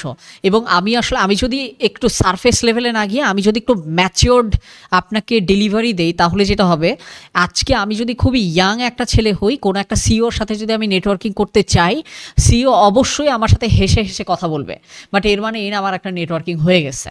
কারণ উনি আসলে যেই স্টেজের মানুষ, হেসে হেসে কথা বলাটা আসলে ওনার ওই পার্সোনালিটির সাথে যায়, বিনয়। বাট এর মানে এই না যে আসলে ওই মানুষটা আমাকে মিনিংফুলি চিনতেছে বা আমাকে মনে রাখতেছে। এই ক্ষেত্রে আমাদের একেবারে খুব টু দ্য পয়েন্টে যেটা করা উচিত আমি একটু আপনাদেরকে বলি, সেটা হচ্ছে যখনই আমরা কোনো একটা মানুষের সাথে নেটওয়ার্কিং করতে যাচ্ছি, কার্ড আদান প্রদান করা, ফেসবুকে কানেক্টেড হওয়া, লিঙ্কডইনে কানেক্টেড হওয়া, ভাই আপনার অফিসে একদিন আসবো, একদিন চা খেয়ে যাবো, এই ধরনের যে কথাবার্তাগুলো বলা, এগুলো আসলে নেটওয়ার্কিং না, এগুলোকে বড়জোর হয়তো ইন্ট্রোডাকশন বলা যেতে পারে। আমার কাছে আসলে নেটওয়ার্কিং বলতে আমি দুটো জিনিস বুঝি। এক, আমি আসলে তাকে কি অফার করতে পারি এবং সে আমার কাছ থেকে আসলে কী কী নিতে পারে, এই বিষয়ে আগে একটা ক্লিয়ার ধারণা থাকা। এমনকি দেখেন, কোন একটা স্টুডেন্ট সে যদি ইয়াং হয়, সে একটা প্রতিষ্ঠানের সিওকে কিছু দিতেও পারবে না, শিখাইতেও পারবে না, কিন্তু সে যেই ওয়েতে আসলে ওই সিওর সাথে একটা সম্পর্ক তৈরি করতে পারে, আমি সেটা একটা এক্সাম্পল দিয়ে দিই যে আমার একটা লার্নিং মেন্টালিটি আছে যে স্যার আপনার তো এখানে এই প্রতিষ্ঠানের প্রায় 20 বছরের অভিজ্ঞতা আছে, আমি যদি আপনার সাথে আপনার কয়েকটা প্রোগ্রামে যদি আমি অডিয়েন্স হিসেবেও যাই, আমি আপনার কাছ থেকে কিছু না কিছু শিখতে পারবো। সো যেই মানুষগুলো অনেক ওপরে আছে, সেই মানুষগুলোর দেয়ার কিছু না কিছু আছে, এবং তারা যদি লেসন দিয়ে তারা যদি হ্যাপি হয়, আপনি লেসন নিতে আগ্রহী, আপনি শিখতে আগ্রহী, আপনি জানতে আগ্রহী, আপনি তার স্টোরি শুনতে আগ্রহী। আমার মতে এটা হচ্ছে বেস্ট ওয়ে অফ নেটওয়ার্কিং। এতে করে কি হবে, আমি যদি কোনো একটা ছেলেকে বা কোনো একটা মেয়েকে যদি আমি দেখি যে সে আমার লেসনগুলো নিচ্ছে, আমি তার প্রতি ফিল করবো যে ওর লাইফে আমি ভ্যালু অ্যাড করতে পারতেছি। সো আমার কাছে নেটওয়ার্কিংটার জন্য প্রথম কিওয়ার্ড হচ্ছে একটা না একটা কমন গ্রাউন্ড বের করা। নেটওয়ার্কিং মানেই আগে কমন গ্রাউন্ড বের করা, যেই মানুষটার সাথে আমার কোথায় কোথায় একটা কমন গ্রাউন্ড তৈরি হতে পারে। একটা আমি খুব ভালো এক্সাম্পল আমি আপনাদেরকে দিই। এখন দেখা গেলো কেউ যদি ভিডিও এডিটর হয়, তাহলে সে দেখা গেলো যে একটা প্রতিষ্ঠান, ধরলাম একটা গার্মেন্টসের মালিককেই সে চাইলে অ্যাপ্রোচে নিতে পারবে, স্যার আপনি তো সামনে এরকম একটা কনফারেন্সে যাচ্ছেন, আপনি যদি কিছু মনে না করেন, আমি আপনার ওই কনফারেন্সে আপনার ওই স্পিচের অংশটা আমি নিজে একটা ভিডিও ফুটেজ নিয়ে আপনাকে একটা শোরিল বানিয়ে দেব। ওই আমি আরএমজি বুঝিও না, কিন্তু আমি ওই মানুষটার সাথে একটা সম্পর্ক তৈরি করতে চাই। আই হ্যাভ ডিভাইস, আমার কী কী লাগবে, 2টা বা 3টা ওয়ার্কিং আওয়ার আমি সেখানে দিব, ভিডিওটা আমি নিব, এডিট করবো আরও 3 থেকে 4 ঘন্টা, 7 থেকে 8 ঘন্টা আমার এই টোটাল এফোর্ট যাচ্ছে। বাট এই যে আমি টাইম ইনভেস্ট করলাম, সে ভাবলো যে ও আসলে কিছু ভ্যালু অ্যাড করে দিচ্ছে। আমি যেমন আমার কিছু নেটওয়ার্কিংয়ের যদি আমি এক্সাম্পল দিই যে আসলে কীভাবে আমি প্র্যাকটিক্যালি বিভিন্ন মানুষের সাথে ইয়ে করি। এমনও কিছু প্রতিষ্ঠান আছে যেই প্রতিষ্ঠানের সাথে আমার ইন্ডাস্ট্রি মিলেই না, কিন্তু দেখা যায় আমি হয়তো তাদের কোনো একটা কন্টেন্ট মার্কেটিংয়ের আইডিয়া দিতে পারি। আমি হয়তো তাদের প্রতিষ্ঠানের, উনি হয়তো আইটি কোম্পানিতেই আছেন, আইটির আমি কিছুই বুঝি না, উনি চায়নাতে হয়তো কোনো একটা কনফারেন্সে কথা বলতে যাবেন, 5 মিনিট কথা বলবেন, ওনার আমি স্পিচ ডিজাইনে আমি হেল্প করে দিতে পারি। আমার ওনার ইন্ডাস্ট্রি বোঝা লাগবে না, উনি আমাকে আমার ওয়েবসাইটের লিঙ্ক দিয়ে দিলেন, আমি ওনার লিঙ্কডইন দেখলাম, আমি ওনার সিমিলার টাইপের যে কনফারেন্সে যাচ্ছে ওটার আমি থিম দেখলাম, আমার এক্সপার্টিস যেটা আছে সেই এক্সপার্টিস দিয়ে আমি তাকে হেল্প করলাম।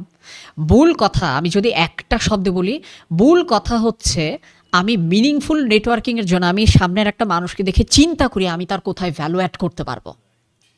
তার আগেরও ধাপ হচ্ছে আমার কি কি স্কিল আছে, আমার যেটা স্কিল সেটা আমার স্ট্রেংথ, আমার যেটা থট প্রসেস সেটা আমার কমন সেন্স, প্লাস সামনের একটা মানুষকে অ্যানালাইজ করতে পারে যে ইনার আমি কোথায় ভ্যালু অ্যাড করব। এবং সবচেয়ে বড় জিনিস কি জানেন, আমার যদি কিছু নাও থাকে তাহলেও আমি ভ্যালু অ্যাড করতে পারবো। কিভাবে পারবো? আমি যখন আমার স্টুডেন্ট লাইফে ছিলাম তখন তো বিভিন্ন প্রতিষ্ঠানের আপনার যারা যারা মিড লেভেলের বা একেবারে শুরুতেই তো আমার সিও লেভেলের নেটওয়ার্কিং লাগবে না, অনেক প্রতিষ্ঠানে মিড লেভেলের অনেকজন মানুষজন থাকে। তারা দেখা গেল যে কোনো একটা হয়তো ক্লায়েন্ট হান্ট করার জন্য তারা একটা জায়গায় হয়তো প্রপোজাল পাঠাবে। আমি হয়তো তাকে বলবো যে ভাই আপনি যদি চান আমি আপনার একজন হেল্পিং হ্যান্ড হিসেবে যেতে পারি, আমি ভলান্টিয়ার করি। উনিও হ্যাপি হয় যে আমার সাথে একজন আসছে, উনিও দেখাইতে পারে। সো একা প্রপোজাল নিয়ে যাওয়ার চেয়ে আমার একটা ইন্টার্ন বা আমার একটা টিমমেটও আমার সাথে আছে, এইটা কিন্তু মাঝে মাঝে ক্লায়েন্ট অনেক খুশি হয়। সো এইভাবে আপনি যদি তার সাথে থাকেন, কাজ করেন, সাথে থাকাটাই একটা বড় সাপোর্ট। তো একটা কথা আমি শুনছি আপনার মুখে, সেটা হচ্ছে পাওয়ার আগে দেওয়ার চেষ্টা করুন। সো আমার মনে হয় আপনি এত করে এটাই মিন করতেছেন আমাদেরকে। এবং একটা মজার জিনিস আমি আপনাকে বলি, আমরা অনেক সময় মনে করি যে আসলে দেওয়ার জন্য আমার অনেক কিছু থাকা লাগবে। আপনার খুব অদ্ভুত লাগবে আমি আমার দেয়ার স্কিল কীভাবে ডেভেলপ করছি। এটা যে কেউ চাইলে অ্যাপ্লাই করতে পারবে। সেটা হচ্ছে আমি খুবই ভালো একজন লিসেনার হওয়ার চেষ্টা করছি। ভিডিওতে দেখবেন আমি অনেক কথা বলি, কিন্তু আপনি যখন দেখবেন আমরা ওই সাইডে যখন বসা ছিলাম আমাদের বিন ব্যাগগুলোতে, ঠিক আছে, তখন আপনি বলছেন, আমি কিন্তু তখন চুপচাপ শুনতেছিলাম। এবং আমি যেটা করি, আমি আপনার সাথে সামান্য একটা কমিউনিকেশনে আমি এটা মেকশিওর করার চেষ্টা করি যে ভাই আপনি যদি চান আপনার দুঃখের কথা আপনি আমার সাথে শেয়ার করতে পারবেন। এই যে একটা মানুষ সে তার স্ট্রেসফুল লাইফ শেষে কারো সাথে, তার হয়তো অফিসে কেউ টাকা নিয়ে টাকার ফেরত দেয় নাই, কেউ হয়তো নিজে একটা আইডিয়া বানাইছে, তার সুপারভাইজার গিয়ে সিওর কাছে বলছে আইডিয়া আমি বানাইছি, ওর কোনো ক্রেডিটই নাই, আপনার তখন মেন্টাল হেলথের অবস্থা খারাপ থাকবে না? খারাপ লাগবে। ওই টাইমে ভাই আমার টাকা পয়সা দেওয়ার কিচ্ছু নাই, কিন্তু সে ওই সারাদিনের কষ্টটা আমার সাথে শেয়ার করতে চায়। তার কথা শুনতেছেন এবং আপনি তাকে এটা কমিউনিকেট করতেছেন, তোমার প্রাইভেসি আমার কাছে সেফ, তোমার ইমেজ আমার কাছে সেফ, আমি তোমাকে জাজও করব না, তুমি যদি চাও বলে হালকা হইতে আমি তোমাকে ওই জায়গাটায় হেল্প করব। এই যে কারো আপনি সাইকোলজিক্যালি আপনি তাকে হেল্প করতেছেন, এটাও কিন্তু দেয়া মানে সবসময় স্কিল দিয়ে দেয়া না, এমপ্যাথি এটাও দেয়া যায়, ইমোশনাল সাপোর্ট এটাও দেয়া যায়। আমরা অনেকেই এমপ্লয়ি মেন্টাল হেলথ নিয়ে আসলে খুব একটা কনসার্ন না। আমার মতে কেউ যদি আপনার সাথে ভাই 5 মিনিট কথা বলে যদি তার মনটা ভালো হয়, ওই যে আপনি 5 মিনিটে তার মন ভালো করে দিচ্ছেন, এইটাই এক ধরনের দেয়া। এমনকি ভাই আপনার এটা মনে আছে যে আমি কিন্তু একটা অনলাইনে কোর্সের মার্কেটিংয়ের জন্য আমি আপনাকে কিন্তু আমি নক দিয়েছিলাম যে ভাই আমি যদি এই জিনিসটার এরকম মার্কেটিং স্ট্র্যাটেজি খাটাই আমার পেজের কোনো ক্ষতি হবে কি না। আপনি আমার যে প্রশ্নের উত্তর দিচ্ছেন ভাই, এইটাও আমাকে কিছু দেওয়া, আপনি আমাকে একটা আইডিয়া দিয়ে হেল্প করছেন। সো কাউকে মেন্টালি সাপোর্ট দেওয়া, আইডিয়া দিয়ে হেল্প করা, সময় দেওয়া, এটাও এক ধরনের দেয়া। আমি একটা জিনিস অ্যাড করি ভাই, সেটা হচ্ছে কি, আমি আমার ক্যারিয়ারে শিখছি এটা, যে আপনি আজকে যদি একটা নেটওয়ার্কিং করেন, এই নেটওয়ার্কিং আপনাকে কালকে রেজাল্ট দিবে, নট নেসেসারি। এটা গাছের মতো। আমি একটা বীজ রোপণ করলাম, মানে একটা নেটওয়ার্কিং করলাম, বীজ রোপণ করলাম, এটা হয়তো 10 বছর পরে গিয়েও আমাকে রেজাল্ট দিতে পারে। যেমন আমাদের 16-17-তে পরিচয় হয়েছে, আজকে 25-এ এসে প্রায় 10 বছর পরে হচ্ছে আমরা সামনাসামনি। এবং মজার জিনিস হচ্ছে ভাই, আপনি আমি যে সামনাসামনি বসছি, আমাদের মধ্যে কিন্তু কোনো গ্যাপ নাই, মানে দূরত্ব নাই। আমার কাছে ফিল হচ্ছে আমি তো কালকেও আপনার সাথে বসে আড্ডা দিয়েছিলাম, তাই না? এমন কিন্তু মনে হচ্ছে। তো এই জন্যই আসলে আমার কাছে মনে হয় কি, যে আমি একাডেমিক ডিগ্রি যাই নেই না কেন, যেভাবেই নেই না কেন, যেখানেই পড়াশোনা করি না কেন, এই মিনিমাম স্কিলটুকু, আপনি যেটা বলছেন লাইফ স্কিল, এটা লাইফ স্কিলস, সফট স্কিলসকে আসলে লাইফ স্কিলসই বলে, আমি বলি সার্ভাইভাল স্কিল। সো এই সার্ভাইভাল স্কিলটুকু আসলে সবারই থাকা উচিত, সবারই। অ্যান্ড আমরা আজকে চেষ্টা করতেছি আমাদের এই পডকাস্টের থ্রুতে যারা আমাদেরকে শুনতেছে তারা যেন এই সার্ভাইভাল স্কিলটা সম্পর্কে জানতে পারে, এবং এই সার্ভাইভাল স্কিলটা কীভাবে গ্রো করতে পারবে, এই জিনিসগুলো সে জানতে পারে। সো ভাই, এই যে একটা কথা বললাম যে networking it takes time, maybe time নিতে পারে। তাহলে আমরা প্রায়োরিটিতে কী রাখবো? ধরেন আমার অবজেক্টিভ হচ্ছে আমি 4 বছর পর গ্র্যাজুয়েশন কমপ্লিট করে একটা জব হান্ট করবো। তাহলে আমার কি দরকার? এখনই আমাকে ডিসিশন নিতে হবে কারা আমাকে হেল্প করতে পারে। সো এই মাইন্ডসেটটা কেমন হওয়া উচিত? আমি বলবো একেবারে শুরুতে কয়েকটা কাজ করা দরকার। প্রথম কাজ, যেটা আমি স্টুডেন্ট লাইফে থাকলে আমি যদি আরো আগে থেকে শুরু করতাম আমার জন্য অনেক হেল্প হইতো। প্রশ্নটা একটু অন্যভাবে করি। হ্যাঁ বলেন। আজকে আপনি যদি ফার্স্ট ইয়ারে থাকতেন এবং আপনি আজকে চিন্তা করতেছেন আজকে থেকে 4 বছর পর আমি এটা জব হান্ট করব, আপনি কি করতেন? আমি অ্যাগ্রেসিভলি নলেজ বাড়াইতাম, পার্সোনাল ব্র্যান্ডিং করতাম, এই দুইটা কাজ করতাম। অ্যাগ্রেসিভলি আমি নলেজ বাড়াইতাম। এটা তো অলরেডি আছে আপনার। না, এটা আল্লাহ কবুল করুক যেটুকু আছে, বাট আমি আরও নলেজ বাড়াইতাম। কেন নলেজ বাড়াইতাম আমি বলি ভাই, আমার যখন অনেক বিষয় নলেজ থাকবে তখন আমি যে কোনো ব্যাকগ্রাউন্ডের মানুষের সাথে কথা বলার সময় কোনো না কোনো আমি একটা কমন গ্রাউন্ড বের করে ফেলতে পারবো। যে মানুষটা ক্রিকেট নিয়ে কথা বলতে পছন্দ করে আমি তার সাথে ক্রিকেট নিয়ে কথা বলতে পারবো। যেই মানুষটা বলিউডের গান নিয়ে কথা বলতে পছন্দ করে আমি তার সাথে বলিউডের গান নিয়ে কথা বলতে পারবো। মানে যেই মানুষটা, মূল কথা হচ্ছে কি, মাল্টিপল সেক্টরে আপনার যদি নলেজ থাকে, মাল্টিপল যদি স্কিল থাকে, সামনের যে কোনো মানুষের সাথে আমি কোনো না কোনো একটা এলিমেন্ট দিয়ে আমি কমন গ্রাউন্ড বা কানেকশন আমি বানাই ফেলতেই পারবো। সো এই কারণে আমি অ্যাগ্রেসিভলি আমি নলেজটাকে ডেভেলপ করতাম। আমার নলেজ, আমার পাওয়ার, আমি আমার পাওয়ার দিয়ে আপনাকেও পাওয়ারফুল করব। সেকেন্ড ওয়ান যেটা, সেটা হচ্ছে পার্সোনাল ব্র্যান্ডিং। পার্সোনাল ব্র্যান্ডিং বলতে আসলে এটা বোঝায় যে মানুষ, দেখেন ফেসবুকে ফলোয়ার থাকা একটা জিনিস, আমার থেকে পরিমণির ফলোয়ার অনেক বেশি, আরও অনেক ভাইরাল কন্টেন্ট ক্রিয়েটর আছে যাদের ফলোয়ার অনেক বেশি। বাট আমার যেটা খুব ভাল লাগে যে আমার মোটামুটি যারা যারা আমার কন্টেন্টগুলো ফলো করে তারা মোটামুটি বেশ র্যাশনাল কোয়ালিফাইড অডিয়েন্স। সো আমি এইটা চিন্তা করি যে আসলে আমি আরও কোয়ালিফাইড অডিয়েন্সের কাছে আমি পৌঁছানোর চেষ্টা করতাম। আমার কাছে কোয়ান্টিটি অফ রিচ ম্যাটার করে, আমি কত মানুষের কাছে পৌঁছালাম, কেমন প্যাটার্নের মানুষ আমার কন্টেন্ট ফলো করে, ওইটাকে মাথায় রেখে আমি হচ্ছে পার্সোনাল ব্র্যান্ডিং করতাম। সো আপনার প্রশ্নটার আসলে দুটো স্পেকট্রামে আপনি যখন রিফ্রেশ করছেন কোশ্চেনটাই চেঞ্জ হয়ে গেছে, আমি দুইটারই অ্যান্সার দিয়ে দিচ্ছি। সো প্রথমটার অ্যান্সার আসলে দুইটা কিওয়ার্ড, অ্যাগ্রেসিভলি পার্সোনাল ব্র্যান্ডিং করা, সেকেন্ড হচ্ছে স্কিল এবং নলেজের জায়গাটা বাড়ানো। স্টুডেন্ট লাইফে যদি এখন ফিরে আসি তাহলে আমি যেটা করতাম, স্টুডেন্ট লাইফে আসলে আমি প্রত্যেকটা স্টুডেন্টকে আমি একটা কাজ অনেক বেশি করতে বলি, সেটা হচ্ছে ভাই ফার্স্ট ইয়ার থেকে আমাদের উচিত দিনে অন্তত 20 মিনিট করে বিভিন্ন জব সার্কুলার স্টাডি করা। ওকে, এটা কেন? এই যে এক্সাম্পল দেই, আমি মনে করেন ফাইনাল ইয়ারে আছি, আমি সামনে কোনো একটা ওয়ার্ল্ড ব্যাংকের প্রজেক্টে আমি কাজ করতে চাই, জব সার্কুলারে লেখা রাখছে যে ওয়ার্ল্ড ব্যাংকের এই প্রজেক্টে কাজ করার জন্য আপনার এই সফটওয়্যারটা চালাইতে জানতে হবে। এখন আমার অ্যাপ্লিকেশনের ডেডলাইন 2 সপ্তাহ পরে, সফটওয়্যারটা শিখতে সময় লাগে 3 মাস, আমি কি পারবো অ্যাপ্লাই করতে? আমরা জব মার্কেট আসলে কি চায় এটা নিয়ে আমাদের একাডেমিক ক্লাসে ডিসকাশন হয় না। সেকেন্ড একটা সোর্স আছে যেখান থেকে আমি জানতে পারি জব মার্কেট আমার কাছে কী চাই, সেটা হচ্ছে জব সার্কুলার। জব সার্কুলারে প্রত্যেকটা প্রতিষ্ঠান বলে দেয় আমি তোমার কাছে কী চাই।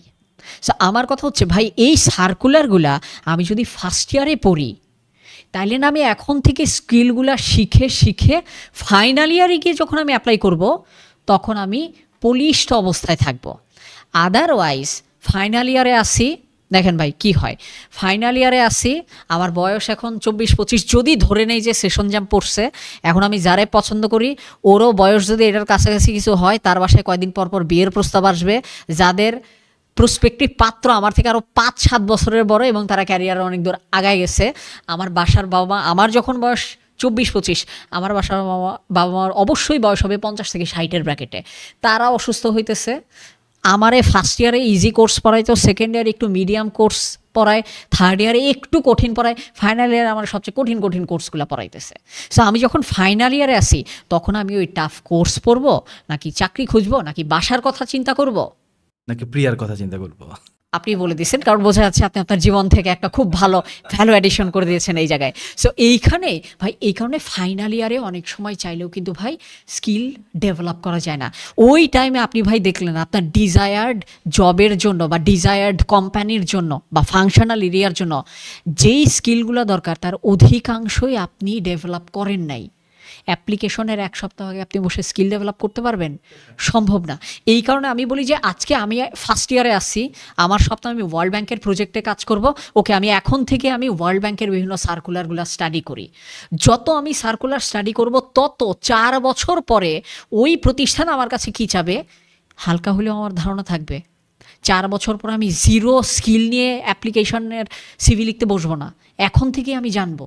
এই কারণে আমি বলি যে ভাই যদি সম্ভব হয় ফার্স্ট ইয়ার থেকে আমাদের জব সার্কুলার স্টাডি করা এটা ম্যান্ডেটরি। বিডি জবস থেকে বলেন, জবস বিডি থেকে বলেন, লিঙ্কডইন থেকে বলেন, বিভিন্ন ফেসবুক গ্রুপ আছে, আপনি যেই প্রতিষ্ঠানে কাজ করতে চান সেই প্রতিষ্ঠানের ক্যারিয়ার পেজ আছে, জব পোর্টাল আছে, যত পারেন জব সার্কুলার পড়েন। কারণ জব সার্কুলারগুলো হচ্ছে কি এগুলো এক একটা কোশ্চেন পেপারের মতো।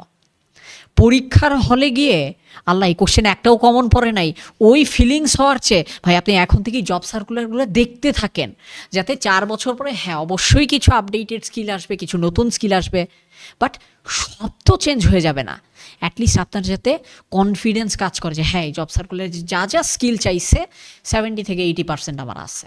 ভাই আমি যখন জব সিক করতাম এই টেকনিকটা আমি অ্যাপ্লাই করতাম, যদি আমি না বুঝে অ্যাপ্লাই করতাম, আমি এত ডিপলি চিন্তা করতাম না। আপনার তো বুদ্ধি অনেক ভালো, আপনি না বুঝে অ্যাপ্লাই করতেন মানে আপনার সাবকনশিয়াসলি জিনিসটা ঢুকে গেছে। আমি যেটা করতাম সেটা হচ্ছে আমি জানি ইন্টারভিউ বোর্ডে গেলে কিছু কোয়েশ্চেন করবেই। কেমন কোয়েশ্চেন করবে, লাইক ধরুন আমি মার্কেটিং, ব্র্যান্ডিং এই ডিপার্টমেন্টগুলো জব খুঁজতাম, আমি জানি তারা কিছু জার্গন ইউজ করবে, যে একটা ব্র্যান্ড পজিশন, আমাদের এই ব্র্যান্ডটাকে পজিশন করতে হলে কী করবা, কারণ ব্র্যান্ড পজিশনিং সে আমাকে জিজ্ঞাসা করবে, আমার তো আগে থেকে জানতে হবে সে কী কী জিজ্ঞাসা করবে। আমি যেটা করতাম branding marketing related job portal দেখতাম এবং তারা আসলে কি কি কোয়ালিটি চায়, কি কি কাজ করাইতে চায়, কি কি ডেসক্রিপশন দেয়, এগুলো আমি বাসায় প্রচুর পড়াশোনা করতাম এবং আমি নোট করতাম, নোটবুকে লিখতাম। আমি জানি ইন্টারভিউ বোর্ডে গেলে ঘুরে ফিরে এখান থেকে কোনোটা আমার কমন পড়বে এবং আমি ইন্টারভিউ ক্র্যাক করে ফেলতাম। জাস্ট সিম্পল একটা অডিয়েন্সের জন্য তাহলে আমি এইটার সাথে রিলেট করে একটা ভ্যালু এডিশন করে দেই। একটা ওয়েবসাইট আছে, এটার নাম হচ্ছে ইনভেস্টোপিডিয়া, সেখানে প্রচুর পরিমাণ কর্পোরেট টার্মিনোলজি পাওয়া যায়। সেকেন্ডলি আরেকটা কাজ করবেন, এখন যেহেতু চ্যাট জিপিটি আছে, গ্রক, জেমিনাই, অনেক কিছু আছে, আপনি যেই ইন্ডাস্ট্রিতে আপনি যাবেন মানে জবের জন্য অ্যাপ্লাই করতে, আপনি যেটা করবেন, মনে করেন আপনি হচ্ছে একটা টেলিকম কোম্পানিতে মার্কেটিং ডিপার্টমেন্ট, আপনার সামনে ইন্টারভিউ আছে, সো আপনাকে ওই রিলেটেড টেকনিক্যাল জার্গন আপনাকে জিজ্ঞেসই করতে পারে। সো আপনি আপনার ডিপার্টমেন্টের নাম, ফাংশনাল এরিয়ার নাম এবং লেটেস্ট ট্রেন্ডি টার্মিনোলজি এটা লিখে 100টা টার্মিনোলজি লিখে আপনি চ্যাট জিপিটিতে দিয়ে দিবেন, চ্যাট জিপিটি আপনাকে কিন্তু লেটেস্ট 100টা টার্মিনোলজি দিয়ে দিবে, ওইটা আপনি একটু স্টাডি করে যাবেন। ভাই আরেকটা জিনিস আছে, সেটা হচ্ছে কি আমাদের দেশে ইংরেজিতে ছেলেপেলেরা অনেক দুর্বল, সুপার দুর্বল। একটা ইন্টারভিউ বোর্ডে আপনি যখন যাবেন আপনি দেখবেন যে ইংরেজিতেই প্রশ্নগুলো করে ম্যাক্সিমাম ক্ষেত্রে। Thank you so much for reminding this important topic. So I think it would be better if I deliver some points in English. Okay, so in order to improve our English, we need to feel that English is just a language. This is not a status symbol, or it also do not define our, it also doesn't have a, it doesn't define our level of intellectuality. So you do not have to be a very good English speaker, but the moment you are actually speaking, on that moment, just make sure 2 things. One, fluency is not equal to speed. আমরা মনে করি যত দ্রুত কথা বলবো তত আমার fluency বেশি। No, fluency is not equal to speed. Fluency refers to the continuation of our conversation, কথাটা আমি চালিয়ে যেতে পারছি কিনা। Second one, if you start a sentence, finish a sentence. এটা আমাকে অনেক অনেক বেশি হেল্প করছে। আমাদের দেখেন ইংলিশটা নষ্ট হয়ে যায় কোথায়, আমরা একটা সেন্টেন্স শুরু করি, শেষ করতে পারি না, আরেক সেন্টেন্স শুরু করে দেই, তাতে করে প্রথম সেন্টেন্সটা শেষ হচ্ছে কোথায়, দ্বিতীয় সেন্টেন্স শুরু হচ্ছে কোথায়, আর দুইটা মিলায় আসলে হচ্ছেটা কি সামনের মানুষ বুঝে না। এই কারণে if you want to develop your English, if you start a sentence, finish that sentence, after that start a new sentence. Second one, if you enjoy programs of BBC or other English news channel or web series, try to make sure that sometimes you are actually reading the subtitle or the written text. English ভালো করার আমার মতে best way হচ্ছে কি ভাই বলি, আপনি আমার সামনে সুন্দর ইংলিশে কথা বলতেছেন, আমি শুনতেছি, শুনে তাকায় দেখতেছি, আহ ভাই রাসেল ভাই কত সুন্দর ইংলিশে কথা বলে, ভাই এতে করে আমার কান কাজ করে, কিন্তু আমারে বলতে দিলে আমি বলতে পারবো না। কেন বলতে পারবো না? কারণ বলাটা মুখের কাজ, আমি আমার কানকে দিয়ে প্র্যাকটিস করাচ্ছি, মুখকে দিয়ে প্র্যাকটিস করাচ্ছি না। এটার কারণে একটা খুব স্মার্ট ওয়ে হচ্ছে একটা ইংলিশ বই নেন কিংবা একটা ইংলিশ নিউজ পেপার নেন, দেন রিড আউট লাউডলি।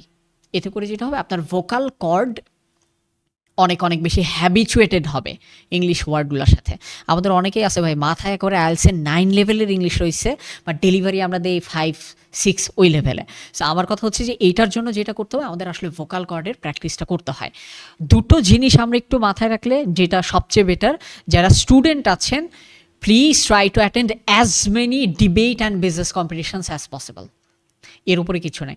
আমি পার্সোনালি অনেক অনেক বেনিফিট পেয়েছি যখন আমি ইন্টারন্যাশনাল ডিবেটগুলোতে, আমার মালয়েশিয়া, সিঙ্গাপুর, থাইল্যান্ড, ইংল্যান্ডে আবার মাল্টিপল টাইমস আমার অ্যাজ এ ডিবেটার এবং জাজ আবার আসলে ভিজিট করার সুযোগ হয়েছিল। ওইটা আমাকে অনেক হেল্প করেছিল। ইনসাইড বাংলাদেশেও প্রচুর ইংলিশ ডিবেট হয়, প্লিজ যদি সুযোগ হয় ওগুলো একটু অ্যাটেন্ড করেন। যদি সুযোগ নাও হয়, একটা ট্রাস্টেড ফ্রেন্ড সার্কেল তৈরি করেন যেখানে আপনারা একে অপরের সামনে ইংলিশে আপনারা আপনাদের মতো করে কমিউনিকেট করবেন। তো এই সার্কেলটা আসলে খুব জরুরি। এটা করলে যেটা হবে, আপনার ল্যাঙ্গুয়েজটা খুব ডেভেলপড হবে। আমি আমার জায়গায় আরেকটা কাজ করতাম যেটা আসলে আমাকে অনেক বেশি হেল্প করেছে, যখনই আমাকে কোথাও আসলে ইংলিশে প্রেজেন্টেশন দিতে হয়। দেখেন, আমি যখন কোনো একটা কর্পোরেটে যখন প্রপোজাল প্রেজেন্টেশন দিতে হয়, ইউজুয়ালি সেটার ডিউরেশন থেকে 15 থেকে 25 মিনিট। আমি সেটার প্রথম 1 মিনিটটা আমি বারবার রিহার্স করি। Assalamu alaikum. My name is Mashahid Hassan. I'm working as a trainer and consultant. Currently, I'm helping 2 projects funded by World Bank and Microsoft. Additionally, I'm helping some other initiatives of Bangladesh government. I want to help different organizations regarding their capacity development. My primary expertise is communication and team development. If I know your requirement, I would be happy to develop a customized module for your organization and would be happy to share a demo training before you take the final decision whether to onboard me as your trainer and consultant. এই যে 1 থেকে 2 মিনিটের, এটা কিন্তু আমার শুরুতে একটা হচ্ছে ইন্ট্রোডাক্টরি স্পিচ হিসেবে থাকে। আমি কিন্তু মোটামুটি স্মুথলি বলেছি। হ্যাঁ, রাইট। এটা একটা বেসমেন্ট তৈরি করে দেয়। হ্যাঁ, এতে করে কি হয়, ইমপ্রেশন তৈরি করে দেয়। দেখেন, আমার 15 মিনিটের প্রেজেন্টেশনের প্রথম 1 থেকে 2 মিনিটটা আমি বারবার রিহার্স করি। এতে করে যেটা হয়, প্রেজেন্টেশন বা কমিউনিকেশনটা একটা ফ্লোয়ের মতো। আমি যদি শুরুর ফ্লোতে একটু সুন্দরভাবে ঢুকে যাই, পরের ফ্লোতে ওই প্রথম ফ্লোই আমাকে ধাক্কায় নিয়ে যাবে। এই কারণে আমি সবাইকে বলি যে ভাই, আপনি ফুল প্রেজেন্টেশন নিয়ে চিন্তা পরে করেন, আপনি প্রথম 1 মিনিটটা বারবার রিহার্স করেন। এত সুন্দরভাবে রিহার্স করবেন যে ওইটাই একটা ইমপ্রেশন তৈরি করবে, আপনার ভেতরে কনফিডেন্স চলে আসবে, পরবর্তীতে you can easily carry the conversation. ভাই, এটা বইয়ের মলাটের মতো হয়ে গেল না? অবশ্যই বইয়ের মলাটটা সুন্দর করে করলে কভারটা সুন্দর, ফার্স্ট Right. ইমপ্রেশনটা হয়ে যায় এবং পরেরগুলো আস্তে আস্তে তৈরি হয়ে যায়। ভাই, আমি একটা জিনিস শেয়ার করি, সেটা হচ্ছে আমি একটা সময় ইংরেজি খুবই দুর্বল ছিলাম, মানে এখন অনেক ভালো ব্যাপারটা এমন না, একটা সময়। তো আমি একটা টেকনিক অ্যাপ্লাই করতাম, সেটা হচ্ছে আমি ইউটিউবে 2 সেকেন্ড মানে একটু স্লো করে দেওয়া যায় সাবটাইটেলটা। আমি যেটা করতাম, একটা ইংরেজি শুনতাম, শুনে গেস করার চেষ্টা করতাম সে কি বলছে। এই যে আমার ব্রেইন কিন্তু কাজ করে, অ্যান্ড ঠিক 2 সেকেন্ড পরে সাবটাইটেলটা যখন আসতো, মিলাই দেখতাম আদৌ আমি ঠিকঠাক মতো এটা গেস করছি কিনা, কখনো ঠিক ছিল কখনো ভুল ছিল। এই জিনিসটা আমার ব্রেনকে অনেক প্রেশারাইজ দিছে। ভাইয়ের এই সাজেশনটা আমারও খুব ভালো লাগলো। সামনের কোনো একটা ভিডিওতে দেখবেন এটার উপরে আমি কন্টেন্ট বানায় ফেলছি, আইডিয়া ক্রেডিট রাসেল ভাইয়ের। ওকে ভাই, সো আসেন একটা দারুণ জিনিস শেয়ার করি আপনার সাথে আমি। আপনি সীমান্ত ভাই আজকে অনেক কিছু আমাদেরকে শিখাইলেন, অনেকে হয়তো এগুলো শিখতেছে। সে চিন্তা করলো, ইস, সীমান্ত ভাইকে যদি আমি পার্সোনালি চিনতাম। দেখেন, একটা ছেলে যেহেতু 3rd ইয়ারে পড়ে এখন, সে এর আগের 3 বছর কখনো এই ধরনের কথাবার্তা শুনে নাই। সে আজকে চিন্তা করতেছে, ইস, সীমান্ত ভাই যে আমার পাশে পাশে থাকতো, এই লেভারেজকে তো আমি পাইতাম। আমার অলরেডি পাশে পাশে যে আসে, সে আমার মাঝরাতেও ঘুম থেকে ডাইকা তুলে ক্যারিয়ার ডিসিশন নেয়। ওকে ভাই, এই যে আপনি একটা পয়েন্ট আসছেন, কিন্তু দেখেন, এর মানে আমাদের মেন্টর কিন্তু সবার লাইফে আসলে থাকা উচিত। মেন্টর থাকা উচিত কিনা, ডেফিনেটলি আমরা তো বলে দিচ্ছি থাকা উচিত। সবার কিন্তু মেন্টর নাই, কারণ আপনি তো সবার পাশে পাশে থাকেন না। কেউ যদি ফিল করে যে ওকে ফাইন, আমি সীমান্ত ভাইয়ের মতো একটা ভাইকে আমার মেন্টর বানাতে চাই, বা আমি খুঁজে বের করতে চাই আমার একটা মেন্টর, সে কিভাবে চিন্তা করতে পারে? এখানেও কিন্তু নেটওয়ার্কিং স্কিল, কমিউনিকেশন সবকিছু চলে আসছে। আমি এক্ষেত্রে দুটো জিনিস আমি বলি যে এখন আসলে আমাদের বিশ্বটা এমন, আমার হচ্ছে পার্সোনাল মেন্টর লাগবে, আমার ডিজিটাল মেন্টর লাগবে। দেখেন, অবশ্যই এখন আমরা একটা বড় সময় কিন্তু আমরা ডিজিটাল কন্টেন্টের সাথে কাটাই। সো ডিজিটাল স্পেসে যদি আপনার মনে হয় কোনো একটা মানুষ সে তার idea, philosophy, action plan, strategy দিয়ে আপনাকে হেল্প করে, আপনি সেই মানুষটাকে আপনার একটা ডিজিটাল মেন্টর হিসেবে আপনি নিতে পারেন। সেকেন্ড ওয়ান, আপনার লাইফে অবশ্যই কিছু না কিছু মানুষ লাগবে যেই মানুষটা আপনার লাইফে আসলে মেন্টরের ভূমিকা পালন করতে পারে। ওই মানুষটা কি হতে পারে? ওই মানুষটা হতে পারে আপনার, আমি বলবো আসলে কয়েকটা টাইপের আসলে মেন্টর থাকতে হয়, বাট আমি মেন্টরের আসলে ক্রাইটেরিয়া ধরি দুইটা। এক, আমার মেন্টরের আমার প্রতি ইনটেনশন ভালো থাকতে হবে। সেকেন্ড, তার ক্যাপাসিটি থাকতে হবে। ইনটেনশন আর ক্যাপাসিটি জিনিসটা আমি একটু বুঝিয়ে বলি। এমন অনেক মানুষ রয়েছে যেই মানুষ অনেক সাকসেসফুল, বাট সে চাইবে না আপনি ভালো কিছু করেন। ইনটেনশন ম্যাটার করে অনেক। এমনি আল্লাহ তাআলা কিন্তু কোরআনে এটা বলে নাই যে প্রত্যেক কাজের ফলাফল তার নিয়তের ওপর নির্ভর করে। নিয়তটাই হচ্ছে ইনটেনশন। সো আমার যিনি মেন্টর হবেন ওই মেন্টরের ইনটেনশন ভালো হওয়াটা খুব জরুরি, যে সে কখনোই আমাকে দেখে জেলাস ফিল করবে না, সে চাইবে আমি যাতে আমার বেস্ট ভার্সনটা হই। সেকেন্ড ওয়ান হচ্ছে ক্যাপাসিটিটা থাকা লাগবে। ক্যাপাসিটির ভেতরে থাকে নলেজ, থাকে ট্রেন্ড, থাকে বাস্তবতা সম্পর্কে আমাদের একটা বোধ। এখন আমি দেখা গেল যে আমি একটা ইউনিভার্সিটিতে পড়ি, আমার একটা এজেন্সি দেওয়ার প্ল্যান আছে, আমি এখন 3rd ইয়ারে আছি। হঠাৎ করে আমার মেন্টর যদি এটা বলে যে তুমি তো এজেন্সির এখান থেকে অনেক টাকা কামাই করতে পারবা, তুমি ড্রপ আউট হয়ে যাও, তোমার আর বিবিএ করা লাগবে না, that may be a wrong suggestion. ওই মানুষটার হয়তো ইনটেনশন কি আমি জানি না, বাট তার হয়তো সেই বাস্তবতা বোঝার ক্যাপাসিটির জায়গাটা হয়তো নাই, যার জন্য সে আমাকে একটা রিস্কি পথ বাছাই করে নিতে বলতেছে। আমার মতে প্রত্যেকটা মানুষের লাইফেই অন্তত, এবং আমার মতে এই মেন্টরের সংখ্যাও একাধিক হওয়া উচিত, কারণ এক একটা মেন্টর আমাকে এক একটা পার্সপেক্টিভ থেকে হচ্ছে শেখাবে। একটু থামাই ভাই আপনাকে। আমরা যখন মার্কেটিং নিয়ে কথাবার্তা বলি, মার্কেটিংয়ে সেলস ফানেল বলে একটা কথাবার্তা আছে। সো সেলস ফানেল জিনিসটা হলো কি, লাইক চোঙ্গার মতো একটা জিনিস, নিচে চিকুন, আমি ক্যামেরায় দেখাই, জিনিসটা এভাবে শুরু হয়, এভাবে চিকুন শেষ হয়, ফোকাসড। নিচে চিকুন, মাঝখানে একটু মোটা, উপরে একদম অনেক মোটা। এর মানে কি, অনেক বেশি কাস্টমার যখন উপর দিয়ে ঢুকে মিনিমাম একটু হইলেও বের হয় এবং আউটপুটটা বের কম। তার মানে কি দাঁড়ালো, আপনি একটা আউটপুট বের করার জন্য মিনিমাম অনেকগুলো আউটপুট দেওয়া উচিত। সো এই সেলস ফানেল জিনিসটার সাথে আমি একটু যদি কানেক্ট করি আপনার টোটাল জিনিসগুলোকে, তাহলে আমার অনেক, আমি যদি মেন্টর বানাতে চাই, কোন মেন্টর কখন কোথায় কাজে আসবে আমি জানি না, আমার কোন নেটওয়ার্ক কখন কোথায় কাজে আসবে আমি কিচ্ছু জানি না। আমি যদি আমার একটা নেটওয়ার্ককে কাজে লাগাইতে চাই, আমার কি তাহলে অনেক নেটওয়ার্কই বানানো উচিত? অথবা আমি যদি একটা মেন্টরের কাছ থেকে হেল্প পেতে চাই, 2টা মেন্টরের কাছে হেল্প পেতে চাই, আমাকে অনেক মেন্টরকে কানেক্ট করা উচিত কিনা? আমার মতে সবার আগে হচ্ছে আমাদের আগে গোল ডিফাইন করতে হবে যে আসলে আমি কোন সেক্টরে আমি কি হতে চাচ্ছি।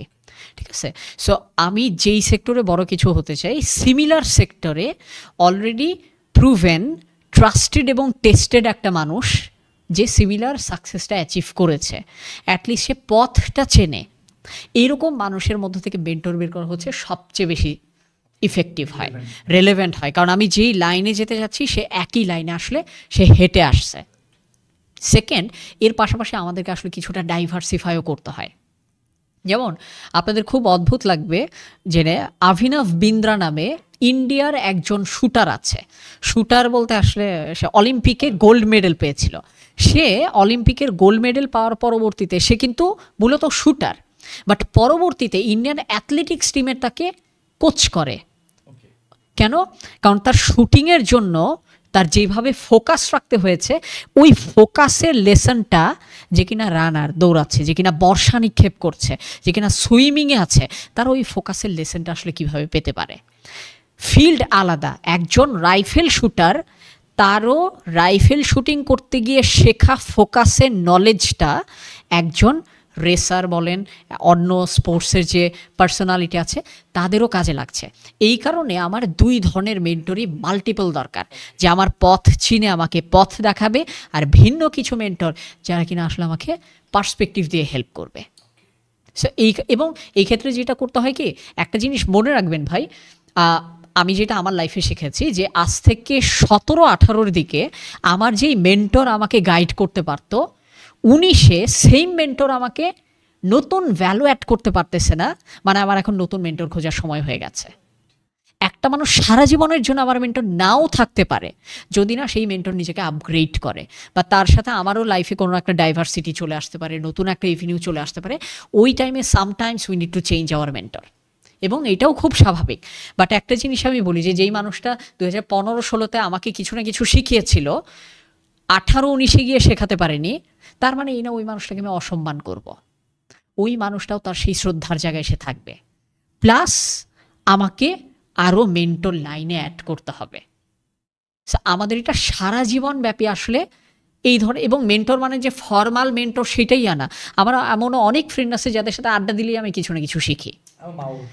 মাও হতে পারে, বাবাও হতে পারে। আমি আমার ছোট ভাইকে আমার মেন্টর হিসেবে ধরি, কারণ সে আমাকে এত ভালো এবং ভ্যালুয়েবল ইনসাইটগুলো সে আমাকে দেয়।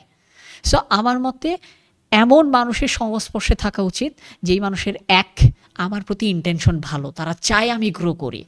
সেকেন্ড, তাদের বাস্তবতা সম্পর্কে নলেজ ভালো, কিছু না কিছু সে আমাকে ভ্যালু অ্যাড করতে পারতেছে। আমার মনে হয় কি ভাই, এখন আপনি ডিসকাশন চলাকালে একটা পয়েন্ট শেয়ার করছিলেন, খুব সম্ভবত একটা ফিজিক্যাল কিছু থাকা লাগবে, একটা ডিজিটাল কিছু থাকা লাগবে। এক্স্যাক্টলি। আমার কাছে এখন মনে হয় আমাদের ডিজিটাল মেন্টর থাকা উচিত। অবশ্যই লাইক ধরেন মেন্টর থাকা উচিত। চ্যাট জিপিটি, হ্যাঁ ভাই সুপার শিখায়, আমাকে সুপার শিখায়, মানে টিচ মি প্রম্পটটা ইউজ করে আপনি চ্যাট জিপিটির কাছ থেকে অনেক কিছু শিখে রাইট নিতে রাইট। পারবেন। সো আমি চাইলে ডিজিটাল মেন্টর বানাইতে পারি। হ্যাঁ। আবার আপনি বলছেন আপনার ছোট ভাইও আপনাকে শেখায়, হ্যাঁ, রিভার্স মেন্টরশিপও হতে পারে। রিভার্স মেন্টরশিপ হতে পারে। আচ্ছা ভাই, আমি একটা পার্সোনাল কিউরিওসিটি থেকে একটা প্রশ্ন করি হ্যাঁ, আপনাকে। বলেন। যদিও বেশি কিউরিওসিটি ভালো না মানুষের ব্যক্তিগত জীবন নিয়ে, তাও না, বলতে পারি ব্যক্তিগত যে- জীবন না, আমরা আমাদের ফর্মাল আচ্ছা, জীবন নিয়ে কথা বলবো। ঠিক আছে। বেসিক্যালি আমি আমার জীবন নিয়ে কথা বলবো। হ্যাঁ বলেন। ধরেন আমি একজন এন্টারপ্রেনার, আমি ডিজিটাল মার্কেটিং নিয়ে কাজ করি, আমরা ক্লায়েন্ট সার্ভিস দেই, আমরা ট্রেনিং প্রোভাইড করি, আমরা কনসালটেন্সি দেই। এটা হলো আমার মেইন জব। এই মেইন জবের পাশাপাশি আমি একটা পডকাস্ট করতেছি, এইটাও একটা জব কিন্তু, হ্যাঁ মানে এইটাও একটা অনেক আমাকে এফোর্ট দেওয়া লাগে, এটা একটা জব, এটা একটা সাইড জব বলতে পারেন আমার। যারা পড়াশোনা করে তার মেইন জব কিন্তু পড়াশোনাটাই, অবশ্যই। যে জব করে তার মেইন জব কিন্তু ওই জবটাই। এখন আমার সাইড জবটা অনেকেরই মনে হইতে পারে, আরে ভাই অফিস টফিস করছি, পড়াশোনা করছি, এখন তো ঘুমানোর টাইম, রেস্ট নেওয়ার টাইম, আমি আবার সাইড জব কেন করব? বাট আমার সাইড জবে আমার কি হচ্ছে দেখেন, এই সাইড জব করার ফলে এই যে আপনার সাথে আমাকে নেটওয়ার্কিং হচ্ছে, আমি ইনফরমেশন পাচ্ছি, আমার এই পডকাস্ট মার্কেটে গেলে আমি হয়তো পপুলারিটি পাইতে পারি। সাইড জবের কারণে আমার কিন্তু ইমপ্যাক্ট পাবো, ইমপ্যাক্ট পাবো, রাইট, ইমপ্যাক্ট পাবো, ইভেন এখান থেকে আমি মনিটারি ভ্যালু পাইতে পারি। এখন এটা তো আমি পাচ্ছি, আমি আমারটা বললাম। যারা এটা চিন্তা করতেছে না, মানে ধরেন একটা স্টুডেন্ট, সে মেইন জব করতেছে পড়াশোনা, একজন চাকরিজীবী মেইন জব করতেছে চাকরি, এরকম একটা সাইড জব তাদের করা উচিত। আসেন আমি আপনাকে আগে একটা ছোট্ট এমসিকিউ হ্যাঁ, please, please. এফবিএস এর এমবিএ এর অ্যাডমিশন টেস্ট দিয়েছিলেন, ওই স্টাইলের একটা এমসিকিউ ধরি, ঠিক আছে? একটা পরীক্ষায় আপনার টোটাল স্কোর হচ্ছে 168, আপনি পেয়েছেন 40, পেয়েছি 40, রাইট। কত পার্সেন্ট নাম্বার পেয়েছেন? উফ, কঠিন একটা প্রশ্ন করে ফেলছি। 65 হওয়াতে যে ঝামেলা। আচ্ছা আমি বলতেছি, আচ্ছা 160-এই 40 পাইছেন, ওকে ফাইন, তো সহজ করে দিলাম। Almost 30%, 30 something. 30টা আরেকটু কম, 23.84, ঠিক আছে? 168-তে মানে আপনি যদি 160-এ যদি 40 পাইতেন, সেটা 4 ভাগের 1 ভাগ হইতো। আমি 168-তে আপনি 40 পাইছেন, 23.84। এটা কি জানেন? মানুষজন আবার একটু কষ্ট পাইতে পারে, সপ্তাহে 7 দিন 24 ঘন্টা করে মোট 168 ঘন্টা আছে। আর কেউ যদি একটা রেগুলার জব করে 9টা থেকে 5টা, এই হচ্ছে 40 ঘন্টা। আমরা যদি 9টা থেকে 5টা পর্যন্ত কোনো একটা প্রতিষ্ঠানে, যদি ভাগ্য ভালো হয়, নাহলে অনেক প্রতিষ্ঠান তো আপনাকে, হ্যাঁ ধরি, মূল কথা হচ্ছে ওই 168 ঘন্টার ভেতরে 40 ঘন্টা চাকরি, ধরলাম আরও 10 থেকে 15 ঘন্টা আমার এক্সট্রা আমার প্রতিষ্ঠান নিল, এবং ধরলাম আরও 10 ঘন্টা আমার এই ঢাকার রাস্তা, বের হইলে ঢুকতে ইচ্ছা হয় না, ঢুকলে বের হইতে ইচ্ছা হয় না। যেমন আমার এখান থেকে এখন বের হইতে ইচ্ছে হচ্ছে না, আমি অনেকক্ষণ ধরে ইউটার্ন পাচ্ছিলাম না। সো এই যে দেখেন, পুরো সময়টায় 168 ঘন্টার ভেতরে আপনি যদি চেষ্টাও করেন, আপনি 70 ঘন্টার বেশি কাজ করেন না। ধরলাম এই 70 ঘন্টা আপনি কাজ করেছেন, 40 ঘন্টার সাথে 30 বাড়ায় ধরছি আমি, এরপর ধরলাম আপনি 57 ঘন্টা আপনি ঘুমাইলেন, 70 আর 56তে হয় 126। ধরলাম আপনি প্রতিদিন সাংসারিক কাজকর্ম আরও 7 দুগুণে 14 ঘন্টা বা 3 সাথে 21 ঘন্টা আপনি করলেন, এরপরও আপনার হাতে আরও প্রতি সপ্তাহে 15 ঘন্টার মতো সময় থাকবেই। মানে আপনি যদি চান অন্তত 2 ঘন্টা আপনার পক্ষে দেওয়া সম্ভব। এখন আপনি সেই সময় যদি আপনি কমফোর্ট জোনে থাকেন, আপনি যদি ব্যাটস অফ বলিউড দেখেন, আপনি যদি অন্য ওয়েব সিরিজ দেখেন, মজা করেন, দ্যাটস আপ টু ইউ, সেটাও করবেন, সেটাও লাইফে দরকার আছে, বাট চাইলে কিন্তু এই টাইম জোন থেকে অন্তত 10টা ঘন্টা কিন্তু বের করে রাখা যায়। এবং ওই টাইমে একটু মেইন জবের পাশাপাশি কিছু সাইড জব করলে যেটা হয় কি, লাইফে একটু ভ্যারিয়েশন আসে। আমাদের লাইফে না আসলে ভ্যারিয়েশন খুব কম, ভ্যারিয়েশন আসে নতুন কাজ করলে যেটা হয় কি, আপনার ব্রেইন যত বেশি ডিফারেন্ট টাইপের কাজ করবে তত ডিফারেন্ট ওয়েতে ভাবা শিখবে, এবং একই সাথে ওই জায়গা থেকেও আপনি নতুন স্কিল পাবেন, সম্পর্ক পাবেন, আপনার নেটওয়ার্ক এক্সপ্যান্ড হবে। এমনকি আমি মনে করি আপনার পডকাস্টের কিন্তু আসলে অ্যাসেট 2টা জায়গায়। কোন 2টা জায়গায় বলি? আপনার একটা বড় অ্যাসেট হচ্ছে আপনি মানুষের ভেতরে ইম্প্যাক্ট তৈরি করতে পারতেছেন। সেকেন্ড ওয়ান, আপনার পডকাস্ট আপনার জন্য একটা প্ল্যাটফর্ম। এই প্ল্যাটফর্মে কেউ না কেউ আসতে চাইবে। আমি নিজে, আপনি যদি শুধুমাত্র অন্য কাজ করে থাকতেন, আমি ক্লায়েন্ট হিসেবে কখনো আপনার কাছে না আসলে কখনোই আমাদের কিন্তু কমন গ্রাউন্ড তৈরি হতো না। পডকাস্ট আপনার একটা side profession, but that's a platform, যেই প্ল্যাটফর্ম আপনি অন্য কাউকে দিতে পারবেন। ওই যে শুরুতেই বলছি না, চাওয়ার আগে কিছু দিতে হয়, আপনার এই সাইড জব কিন্তু আপনার একটা দেয়ার মতো ক্যাপাসিটি তৈরি করে দিচ্ছে। সো এই জায়গা থেকে আমার মতে প্রত্যেকটা মানুষের আসলে সাইড কিছু না কিছু করাটা এটা বেটার। লাইফে অনেক ডাইভার্সিটি আসে, ভ্যারিয়েশন আসে, এবং ওই টাইমে অবশ্যই আমাদের এমন কাজ চুজ করা উচিত যে কাজটা করতে গিয়ে আমরা হ্যাপিনেস ফিল করি। আপনি নিশ্চয়ই পডকাস্টে এই কাজটা আপনি হ্যাপিনেস ফিল করেন। আমি নিজেও কন্টেন্টে আমি প্রচুর আনবিলিভেবল অ্যামাউন্টের হচ্ছে আমি হ্যাপিনেস ফিল করি। সো আমার কথা হচ্ছে সব কাজ তো আমাকে হ্যাপিনেস দিবে না। যেই কাজ আমার মাস শেষে বেতন দিচ্ছে ওই কাজ আমাকে সুখী করতেছে না, তার ফাঁকে আমি একটু 10 ঘন্টা সপ্তাহে এমন কাজ করি যে কাজের সাথে আমার হ্যাপিনেস আছে। টুকটাক যদি টাকা আসে দ্যাটস ফাইন, স্কিল বাড়লো, সম্পর্ক বাড়লো, হ্যাপিনেস বাড়লো। এই জিনিসটাকে আমি ভাই এভাবে আমার একটা বই আছে, বইটার নাম হচ্ছে সেলফ উইথ পেন। আচ্ছা, আমি খুব সম্ভবত 2020 সালে বইটা লিখছিলাম, কোভিডে বসে বসে ওকে। পাবলিশ করেন নাই? পাবলিশ করছি, এবং আচ্ছা। বেস্ট সেলার বই। মাশাআল্লাহ মাশাআল্লাহ। সো আমার কাছে 3টা বই। আচ্ছা, ওকে, আমার থেকে একটা বেশি, বলেন। Self with pen, marketing game, hello digital marketer. Please এই 3টা বই খুঁজে বের করে পড়বেন, ঠিক আছে? সো সেলফ উইথ পেন বইতে আমি একটা কথা লিখছি, সেটা হচ্ছে ক্রিয়েট ইউর থার্ড আইডেন্টিটি। দেখেন, স্টুডেন্ট, এটা আপনার পরিচয়, একটা আইডেন্টিটি কার্ড আপনি কিন্তু স্টুডেন্ট অবস্থায় প্রথম পান। মাঝখানে আপনি বেকার, আপনার কোনো আইডেন্টিটি নাই, কিন্তু কোনো আইডি কার্ড নাই। এরপর আপনাকে জব করতেছেন, তখন আপনার আরেকটা আইডেন্টি কার্ড আসে যে আমি চাকরি করি বা ব্যবসা করি অথবা রিক্সা চালাই, হোয়াট এভার, আপনি একদম প্রফেশনাল, সহজ কথা। সো সাধারণত আমার কাছে মনে হয় কি, মানুষের 2টি আইডেন্টিটি, এর আগে পরে খুব একটা আইডেন্টিটি আমাদের থাকে না।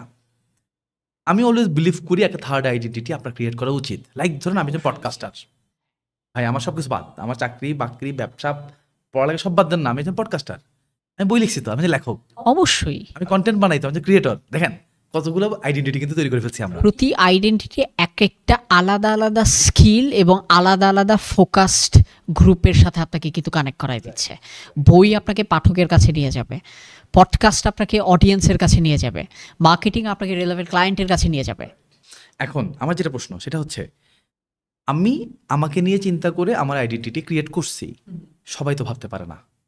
এখন একটা মানুষ যে চিন্তা করে, লাইক ধরেন আমরা যদি একটা স্টুডেন্টের কথা ভাবি যে মার্কেটিং ডিপার্টমেন্টে পড়ে, কি হয়তো ফাইন্যান্স ডিপার্টমেন্টে পড়ে, এখন তার একটা আইডেন্টিটি সে যদি ক্রিয়েট করতে চায়, ফর এক্সাম্পল আপনিও বই লিখছেন, আপনিও কন্টেন্ট বানাচ্ছেন, সো এই যে আপনার আইডেন্টিটি তৈরি হচ্ছে, আপনি ট্রেনিং দিচ্ছেন, হয়তো ট্রেনিংটা পার্ট অফ আপনার প্রফেশন, ওইটাকে আমি সেকেন্ড আইডেন্টিটি ধরতেছি। তো থার্ড আইডেন্টিটি হিসাবে আপনার বইটাকেই ধরে নিচ্ছি যে লেখক আপনি। সবাই তো লিখতে পারবে না, সবাই যেহেতু লিখতে পারবে না, তো সবাই কিন্তু লেখক পরিচয়কে থার্ড আইডেন্টিটি দিতে পারবে না। এখন সে যদি চিন্তা করে ওকে ফাইন, আমিও একটা থার্ড আইডেন্টিটি ক্রিয়েট করতে চাই, তার কাছে কি কি অপশন থাকতে পারে? সবার এখানে আসলে অপশন লিস্ট অনেকগুলো আছে। আমি সবার আগে বলি আইডেন্টিটির রুটটা আমাদের চিন্তা করতে হবে।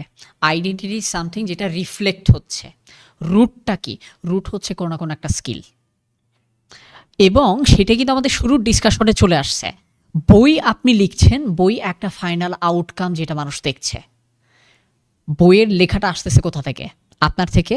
আপনারটা আসতেছে কোথা থেকে? আপনার থট প্রসেস থেকে। সেটা আসতেছে কোথা থেকে? আপনার লাইফ থেকে।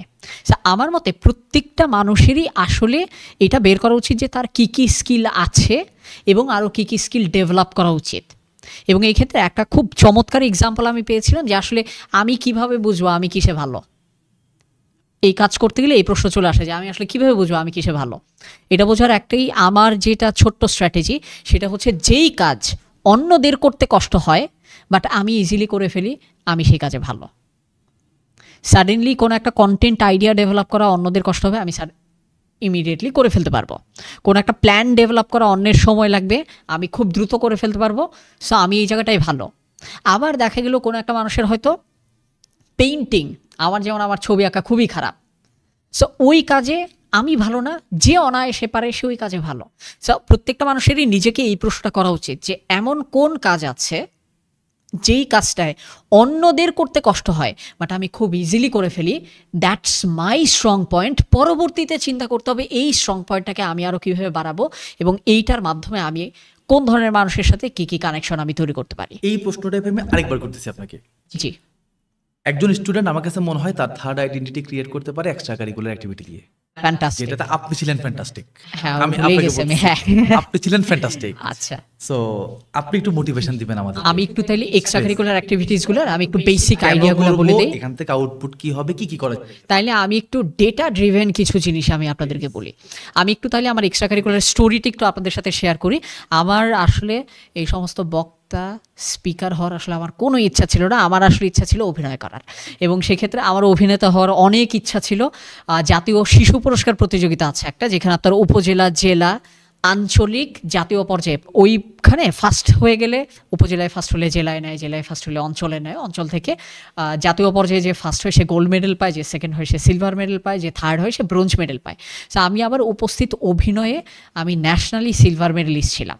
সো ওই সময় আমার অভিনেতা হিসেবে আসলে অনেক বড় কিছু করার কথা ছিল, কিন্তু কেন যে কী করলাম আমার লাইফে আল্লাহ জানে। এর পরবর্তীতে উপস্থিত বক্তৃতায় আমি আবার ন্যাশনালি গোল্ড মেডেল পাই। সো আমার একবার সিলভার পাই অভিনয়ে, একবার আমি গোল্ড পাই এক্সটেম্পোর স্পিচে। মূল আমার যেটা এক্সট্রা কারিকুলার অ্যাক্টিভিটিস সেটা আমি ইউনিভার্সিটিতে এসে শুরু করি। একটু আগের প্রশ্নটাই আমি করলাম যে অন্যদের কোন কাজটা করতে কষ্ট হয় কিন্তু আমার কষ্ট হয় না। আমি দেখলাম আমি স্পিকিংয়ে ভালো বা প্রেজেন্টেশনে ভালো, তখন আমি যেটা করলাম আমি ডিবেট করা শুরু করলাম।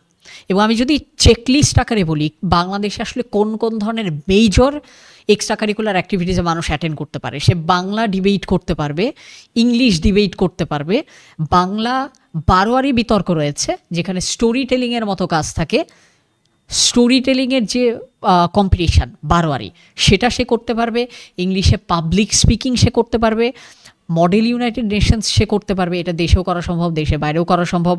বিজনেস কেস কম্পিটিশন রয়েছে, এখন প্রচুর অন্ট্রপ্রেনারশিপ কম্পিটিশনস রয়েছে, একই সাথে আমাদের পলিসি মেকিং কম্পিটিশনস রয়েছে, আমাদের প্রবলেম সলভিং কম্পিটিশনস রয়েছে, প্রোগ্রামিং কম্পিটিশনস রয়েছে, আমাদের ওয়েবসাইট মেকিং কম্পিটিশনস রয়েছে, ডিজাইন চ্যালেঞ্জ রয়েছে, এবং আমাদের সোসাইটির যত ধরনের প্রবলেম আছে, এনভায়রনমেন্টাল প্রবলেম হোক, এডুকেশন রিলেটেড প্রবলেম হোক, প্রত্যেকটা প্রবলেমের ওপরে প্রবলেম সলভিং কম্পিটিশন কিছু বাংলাদেশ করে, কিছু বিদেশের বড় বড় বিশ্ববিদ্যালয়গুলো করে থাকে। সো এই যে আমি ছোট্ট একটা লিস্ট বললাম, যদি সম্ভব হয় এটুকু একটা রিল হতে পারে, এই লিস্টটা দেখে দেখে আপনার যেই ধরনের ইভেন্টের সাথে বা কম্পিটিশনের সাথে মনে হয় যে আপনি এঙ্গেজড হলে আপনার ভালো লাগবে, আপনি সেই ইভেন্টগুলো অ্যাটেন্ড করেন। তাহলে আপনি দেখবেন আস্তে আস্তে আপনি 4-5 ধরনের ইভেন্টে অ্যাটেন্ড করলেন, হঠাৎ করে দেখলেন একটা ইভেন্টের মডিউল বা মেকানিজমটা আপনার খুব পছন্দ হয়েছে। যেমন আমি নিজে এরকম বিভিন্ন ইভেন্টে গিয়ে দেখলাম আমার ডিবেটটা আমার খুব ভালো লাগে, পরবর্তীতে সেটাকে আমি খুব হার্ট অ্যান্ড সোল ওয়েতে, আমি খুব ফোকাসড ওয়েতে আসলে আমি করার চেষ্টা করি। এক্সপেরিমেন্ট করব, দেন আমি দেখব কোনটা আমার সাথে বেশি ম্যাচ করে, ওইটাই আমি এক্সপার্ট হওয়ার চেষ্টা করব।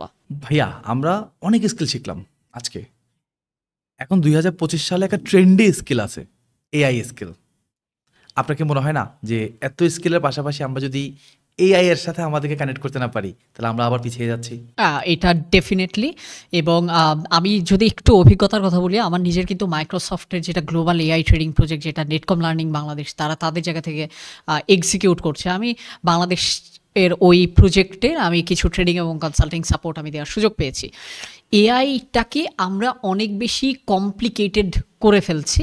কিছু জায়গায় আমাদের এটাকে অনেক বেশি মনে হতে পারে যে এটা হয়তো জাস্ট একটা খেলনার মতো, আপনার ছবি আমার ছবি একসাথে আমরা জোড়া লাগাই কোনো একটা কিছু বাড়াই দিলাম। এআই আসলে এই জিনিসটা না, বরঞ্চ আমি একটু এআই এর বিষয়টাকে একটু সিম্পলিফাই করি। জাস্ট আপনাকে দেখি আপনার এই বিষয়ে নলেজ কতটুকু। পৃথিবীতে এআই টুল কতগুলো আছে? আচ্ছা, ওকে, আমি একটু আপনাদেরকে বলি। পৃথিবীতে প্রায় এআই টুলের সংখ্যা এখন 10,000-এর ওপরে।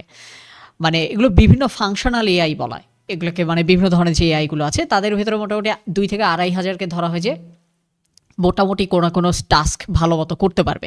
পৃথিবীতে এআই স্টার্টআপের সংখ্যা এটাও প্রায় 10,000 ক্রস করে যাচ্ছে। মানে আপনি যদি ধরেন প্রতি স্টার্টআপ একটা করে এআই ডেভেলপ করছে, এবং সামনের দিনগুলোতে আসলে এমন হবে যে আমরা ফেসবুক যেরকম চালাই সেটা যেমন কাউকে শিখাই দিতে হয় না, ক্যালকুলেটর আমরা যেভাবে চালাই এটা যেমন কাউকে শিখাই দিতে হয় না, এটা একসময় আমাদের এআইও শিখাই দেওয়া লাগবে না। এখন আমরা এআই স্কিলটাকে অনেক বড় কিছু মনে করতেছি, বাট আজ থেকে 3-4 বছর পরে সিভিতে কেউ আর মেনশন করবে না আমার এআই স্কিল আছে, কারণ সবাই সেই এআই এর বেসিকটা জানবে। তো জিনিসটা আসলে কি আমি একটু আপনাদেরকে বুঝিয়ে দিই। এআই এর ফুল মিনিং তো আসলে আর্টিফিশিয়াল ইন্টেলিজেন্স। আমাদের আর্টিফিশিয়াল অংশটা বাদ দিয়ে মনে রাখতে হবে ইন্টেলিজেন্স। এখানে বই আছে কোনো একটা যদি মোটা বই দেওয়া যায়? ফেক বই? আচ্ছা, তাহলে খুব ওকে। সত্যিকারের বই আছে কোনো? আচ্ছা, ওকে, নো প্রবলেম। আমি একটু আপনাদেরকে দেখাই এআই এর এই জিনিসটা, আপনাদের খুব মজা লাগবে দেখে। এই মনে করেন একটা বই, পৃথিবীর সব জ্ঞান এই একটা বইতে আছে, ঠিক আছে? এইখানে মনে করেন ইন টোটাল 500 পেজ আছে এআই জিনিসটাকে বোঝার জন্য। 500 পেজে পৃথিবীর সব জ্ঞান আছে। গুগল আসার পরে কি হলো, গুগল আমাকে বলে দিল যে পেজ 151 থেকে 170-এর ভেতরে তোমার প্রয়োজনীয় জ্ঞানটা আছে। চ্যাট জিপিটি এসে কি বলল যে তোমার 150 থেকে 155 এই কয়েকটা পেজের ভেতরেই তোমার জ্ঞানটা আছে। আপনি যখন রাইট ওয়েতে প্রম্পটিংটা শিখবেন, রাইট ওয়েতে যখন আপনি এআই এর সাথে কমিউনিকেট করতে শিখবেন, তখন এআই আপনাকে দেখাই দেবে যে আপনার 153 নাম্বার পেজের 3 নাম্বার প্যারার 2 নাম্বার লাইনে আপনার প্রশ্নের উত্তর আছে। নলেজ এতটাই স্পেসিফিক হয়ে যাচ্ছে। আর্টিফিশিয়াল ইন্টেলিজেন্স বলতে আসলে আমরা বুঝাই ইন্টেলিজেন্স মানে কি। একটা বাচ্চা কখন ইন্টেলিজেন্ট হয়? যখন সে আমার সাথে ইন্টেলিজেন্টলি কনভারসেশন করতে পারে, প্রশ্ন করতে পারে, আমি প্রশ্ন করলে সে অ্যান্সার দিতে পারে, কিছু শেখাতে গেলে সে দ্রুত শিখে যেতে পারে। এগুলোই তো আমাদের ইন্টেলিজেন্সের লক্ষণ।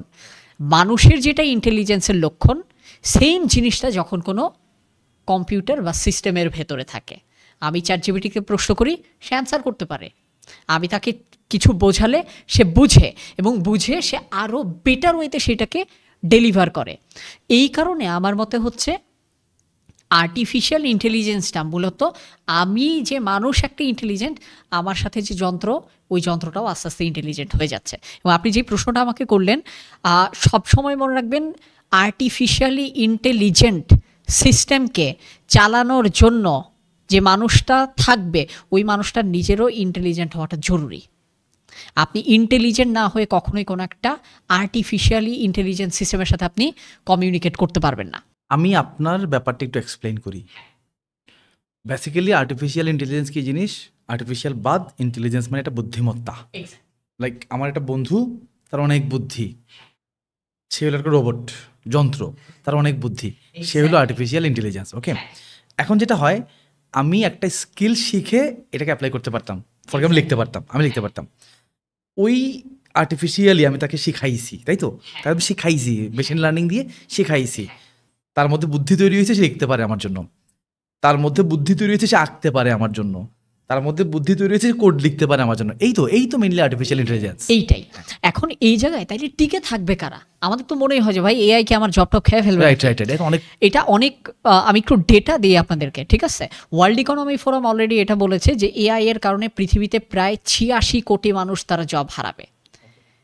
বাট 8.6 মিলিয়ন, 86 লাখ মানুষ জব হারাবে, বাট 96 লাখ নতুন জবও ক্রিয়েশন হবে।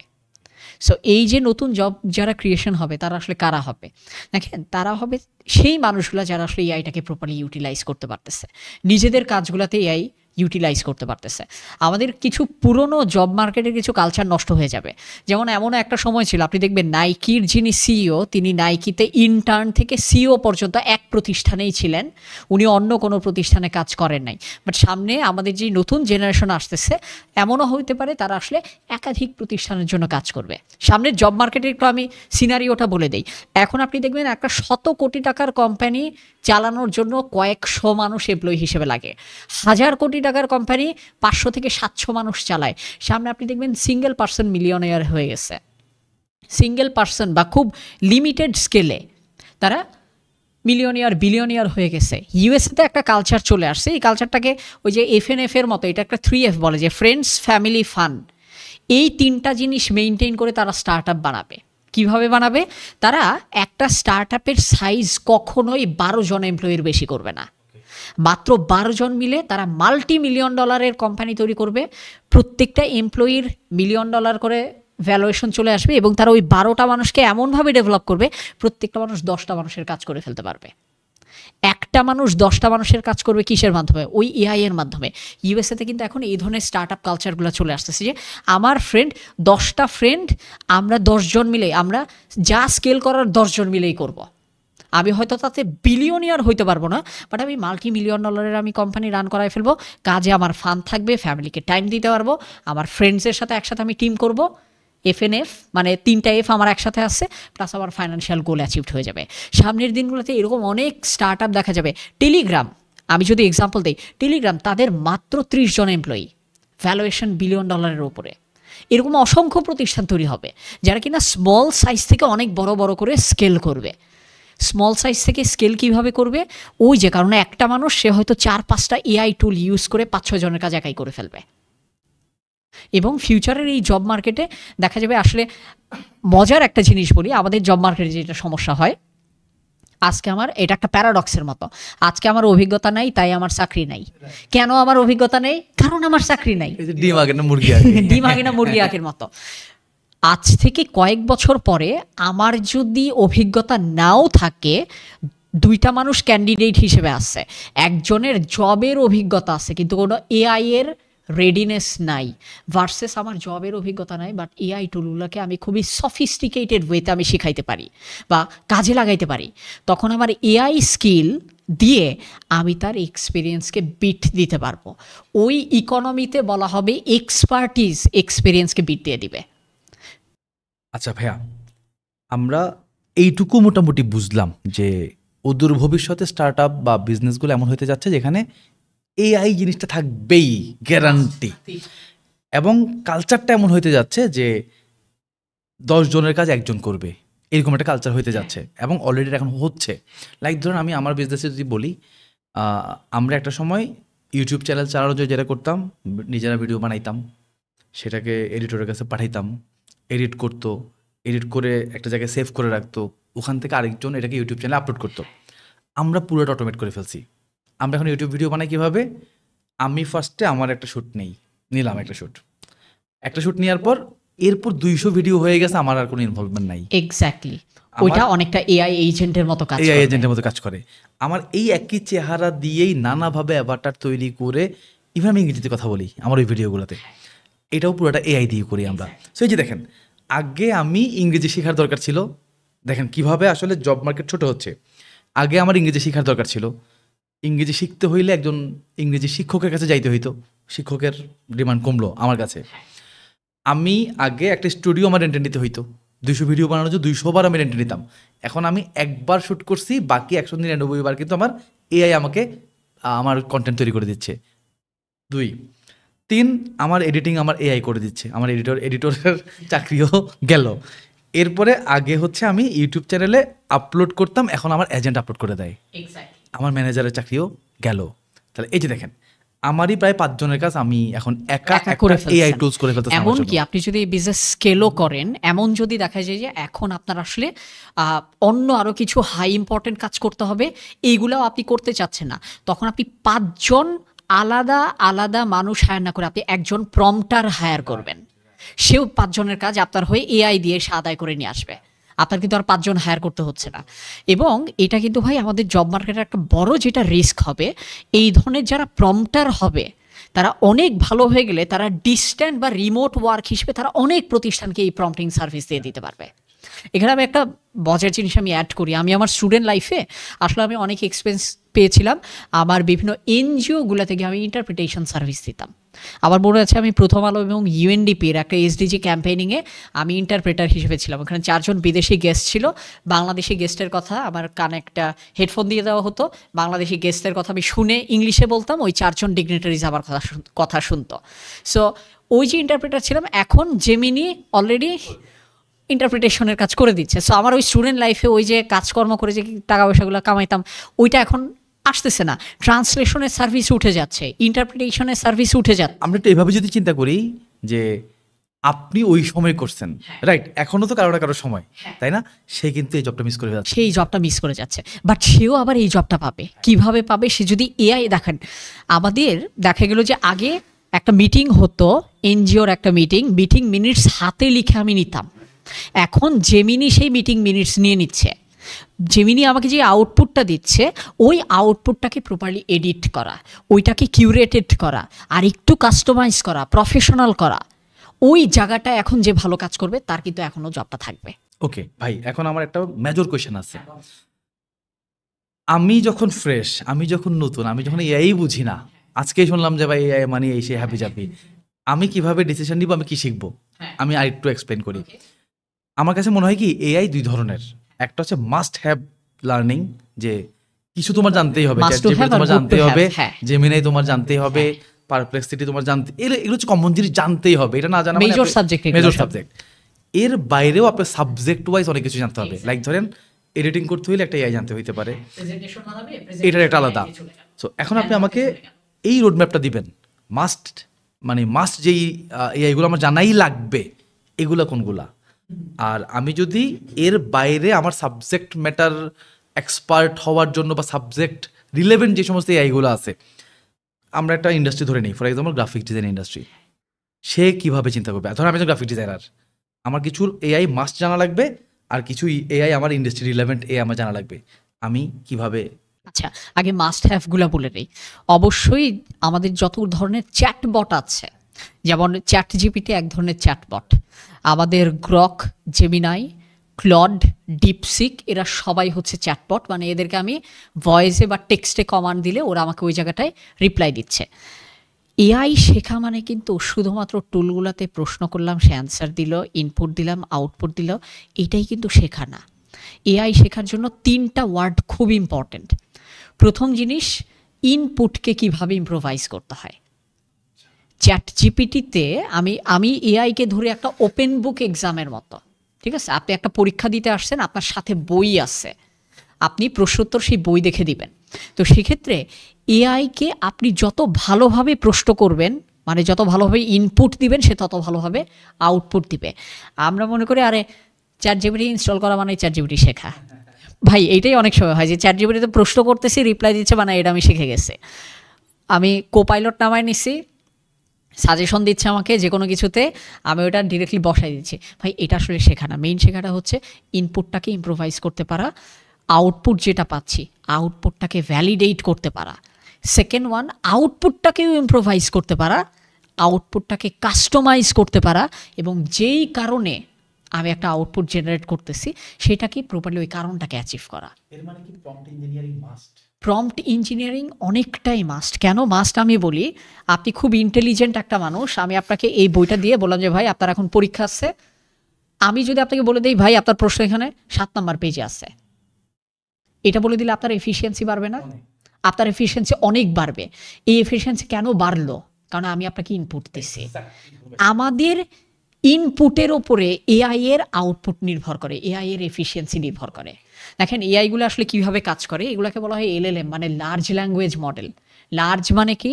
মানে এটা একটা লার্জ অ্যামাউন্টের ডেটা দিয়ে তৈরি হয়েছে। ল্যাঙ্গুয়েজ মানে কি?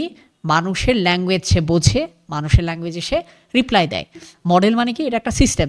সো এআই এর কাছে পৃথিবীর সব জ্ঞান আছে। তো এআইকে আমি যত ভালো ইনপুট দিব, সে আমাকে তত ভালো আউটপুট দিবে। এখন আগে যেটা হইতো, আপনাকে বলতো যাও তুমি একটা মার্কেটিং প্ল্যান বানায় নিয়ে আসো। সো আপনি 0 থেকে 60 পাইলেও আপনার এমপ্লয়ি খুশি হইতো, আপনার সুপারভাইজার খুশি হইতো। এখন আপনার সুপারভাইজার জানে 0 থেকে 60 আপনারে এআই বানায় দিবে। আপনি 60কে পরবর্তীতে প্রম্পট দিয়ে ইম্প্রোভাইজ করে 90-95 লেভেলে আপনি নিতে পারেন কিনা, ওইটা হবে মেইন খেলা। একটা জিনিস মনে রাখবেন, 0 থেকে 70 পাওয়া সহজ বা 80 পাওয়া সহজ, 80-রে 85 বানানো, 85-রে 90 বানানো, এটা টাফ। কুইক ইয়া যদি বলে দিই, প্রেজেন্টেশনের জন্য প্রেজেন্টেশন এআই আছে, গ্রাফিক্স ডিজাইনিংয়ের জন্য ক্যানভা আছে, যারা রিসার্চে খুব আগ্রহী তাদের জন্য স্কলার জিপিটি আছে, সেখান থেকে অনেক রিসার্চ আর্টিকেলগুলো দিয়ে তাদেরকে আলাদাভাবে ট্রেন আপ করা হয়। এর পাশাপাশি আমাদের যে চ্যাট জিপিটি থেকে শুরু করে আমাদের যে আপনার চ্যাটবট যেগুলো আছে এগুলা single tool but multiple application আছে, তাদেরকে দিয়েও আসলে আপনি ফাইল তৈরি করা থেকে শুরু করে তাদেরকে দিয়ে আপনার ভিডিও বানানো বলেন, রিপোর্ট রাইটিং বলেন, রিপোর্ট অ্যানালাইজ করা বলেন, প্রুফ রিডিং বলেন, এডিটিং বলেন, ডেটা অ্যানালাইজ করা, A to Z কিন্তু আসলে তারা করে দিতে পারবে।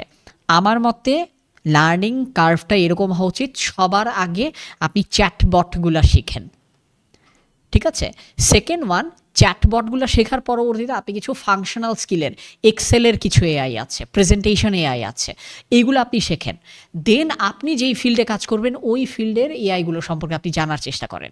যেমন মনে করেন এইচআরের ক্ষেত্রে আপনার হায়ার ভু নামে হচ্ছে আপনার একটা এআই রয়েছে, যারা কিনা বিভিন্ন মানুষদেরকে হায়ার করার জন্য তাদের একটা ভিডিও ইন্টারভিউ হয়, এবং ওই ভিডিওতে উনি যখন কথা বলবে তখন সে খুব সুন্দরভাবে আপনার অ্যানালাইসিস করে আপনি কতটুকু কনফিডেন্ট, আপনি কি রাইট জায়গায় আপনি অ্যান্সার দিচ্ছেন কিনা সব কিছু তারা অ্যানালাইজ করে দেয়। সো আমার মতে হচ্ছে 10,000 এর ওপরে এআই টুল আছে ভাই, আপনি যদি আমার নাম জিজ্ঞেস করেন আমি এতগুলা নাম কি আমি 100টাও বলতে পারবো না আপনারে, ঠিক আছে? কিন্তু যেগুলো আমার ম্যান্ডেটরি শিখতেই হবে, প্লাস যেগুলো আমার ডেইলি ফাংশনের জন্য লাগে সেগুলো যাতে আমরা ম্যান্ডেটরি শিখে ফেলি।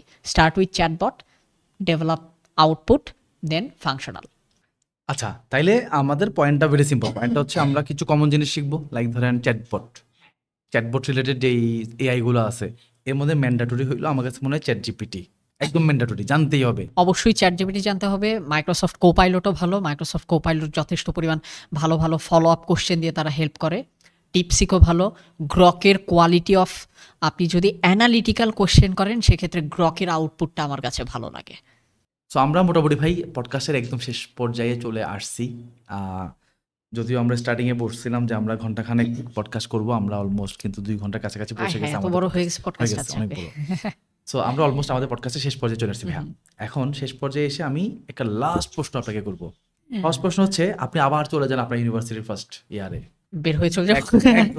না আপনি আসলেন, ধরেন আপনি এখানে বসলেন একদম ইউনিভার্সিটির ফার্স্ট ইয়ার, আপনি আজকে জাহাঙ্গীরনগর ইউনিভার্সিটির গেট দিয়ে জাস্ট ঢুকলেন।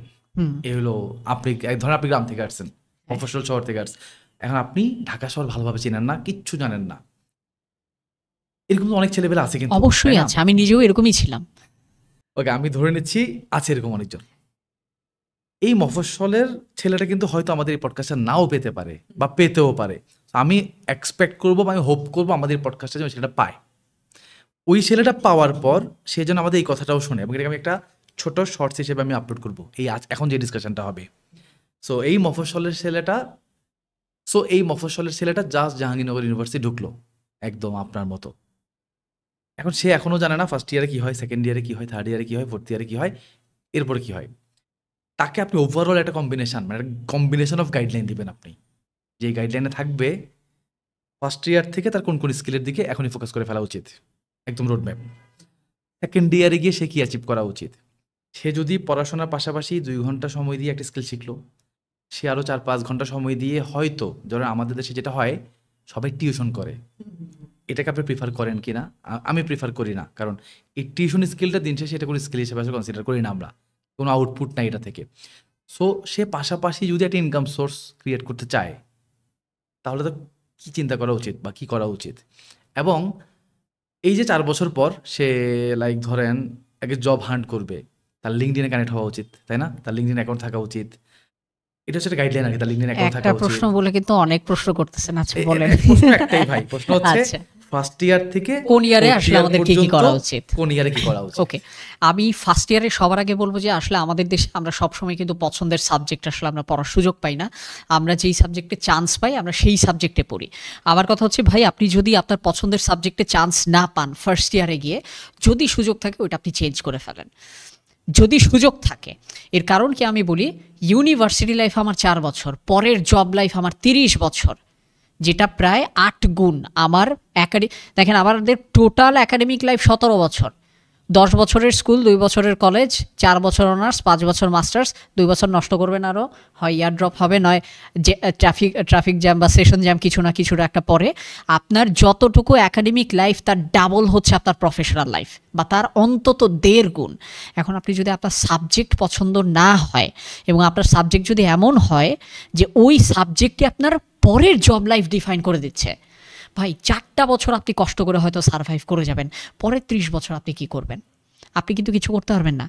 ভার্সিটি এবং সাবজেক্ট যে কোনো একটা যদি আপনাকে বাছাই করতে হয়, ডেফিনেটলি আপনি সাবজেক্টে যাবেন, কারণ সাবজেক্ট আমাদের দিন শেষে জব মার্কেট ডিফাইন করে।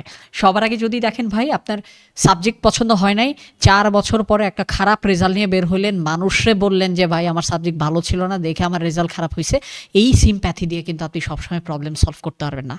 ফার্স্ট ইয়ার থেকে যেটা করবেন, কুইকলি আমি আপনাদেরকে বলে দিচ্ছি, ফার্স্ট ইয়ারে আপনাকে সবচেয়ে সহজ কোর্সগুলো শেখানো হবে, পড়ানো হবে। ওই কোর্সে যাতে মার্কিং কম না হয় ওই কোর্সে, কারণ ওই কোর্সের ওপর আপনার জিপিএর ফাউন্ডেশনটা তৈরি হবে, আপনার টিচারদের সাথে একটা ইমপ্রেশনের ব্যাপার তৈরি হবে, এবং আপনার নিজেরও একটা সাইকোলজিক্যাল রেডিনেস তৈরি হবে। সেকেন্ড ওয়ান, ফার্স্ট ইয়ার থেকে যতটুকু পারেন একটু একটু করে এক্সট্রা কারিকুলার অ্যাক্টিভিটিস শুরু থেকেই শেখা চেষ্টা করেন। অ্যাটলিস্ট ডিবেট, বিজনেস কম্পিটিশন, বা আপনি যেই সেক্টরে কাজ করতে চান। যেমন আমাদের জাহাঙ্গীরনগরে আমাদের বেশ কিছু ফ্রেন্ড আছে যারা কিনা প্রোগ্রামিং কন্টেস্টে ছিল, আমাদের ব্যাচমেট, আমাদের থেকে বড়, একজনের আয়ারল্যান্ডে, একজনের সিঙ্গাপুরের, সরাসরি গুগলের অফিসে তাদের জব হয়ে গেছে। কেন? গুগলের একটা ইন্টারন্যাশনাল প্রোগ্রামিং কন্টেস্টে তারা সার্কভুক্ত দেশের ভেতরে রানার্স আপ ছিল, গুগল ডিরেক্টলি তাদেরকে রিক্রুট করে ফেলছে।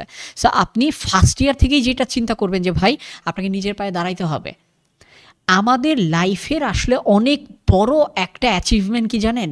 আমার বাবা মা আমাকে নিয়ে ভয় পাইতো আমি আমার ফিউচারে কিছু করতে পারবো না কি পারবো না, সেই টাইমে আমি আমার বাবা মার জন্য কিছু না কিছু করতে পারতেছি, এইটা দেখাইতে পারা। সমাজের চোখে বড় হওয়া লাগবে না, আপনি যে সাকসেসফুল হয়ে বাবা মার যে দায়িত্বটা নিতে পারছেন, এই আইডিয়াটা আপনার যাতে ফার্স্ট ইয়ার থেকে থাকে। রেজাল্ট মানে খুব সহজে যদি বলি, রেজাল্ট খারাপ করা যাবে না, সাবজেক্ট পছন্দ হইলে থাকবেন, নইলে ওইটা চেঞ্জ করে ফেলার যদি সুযোগ থাকে সেটা করবেন, কোনো বাজে অভ্যাসে যাওয়া যাবে না।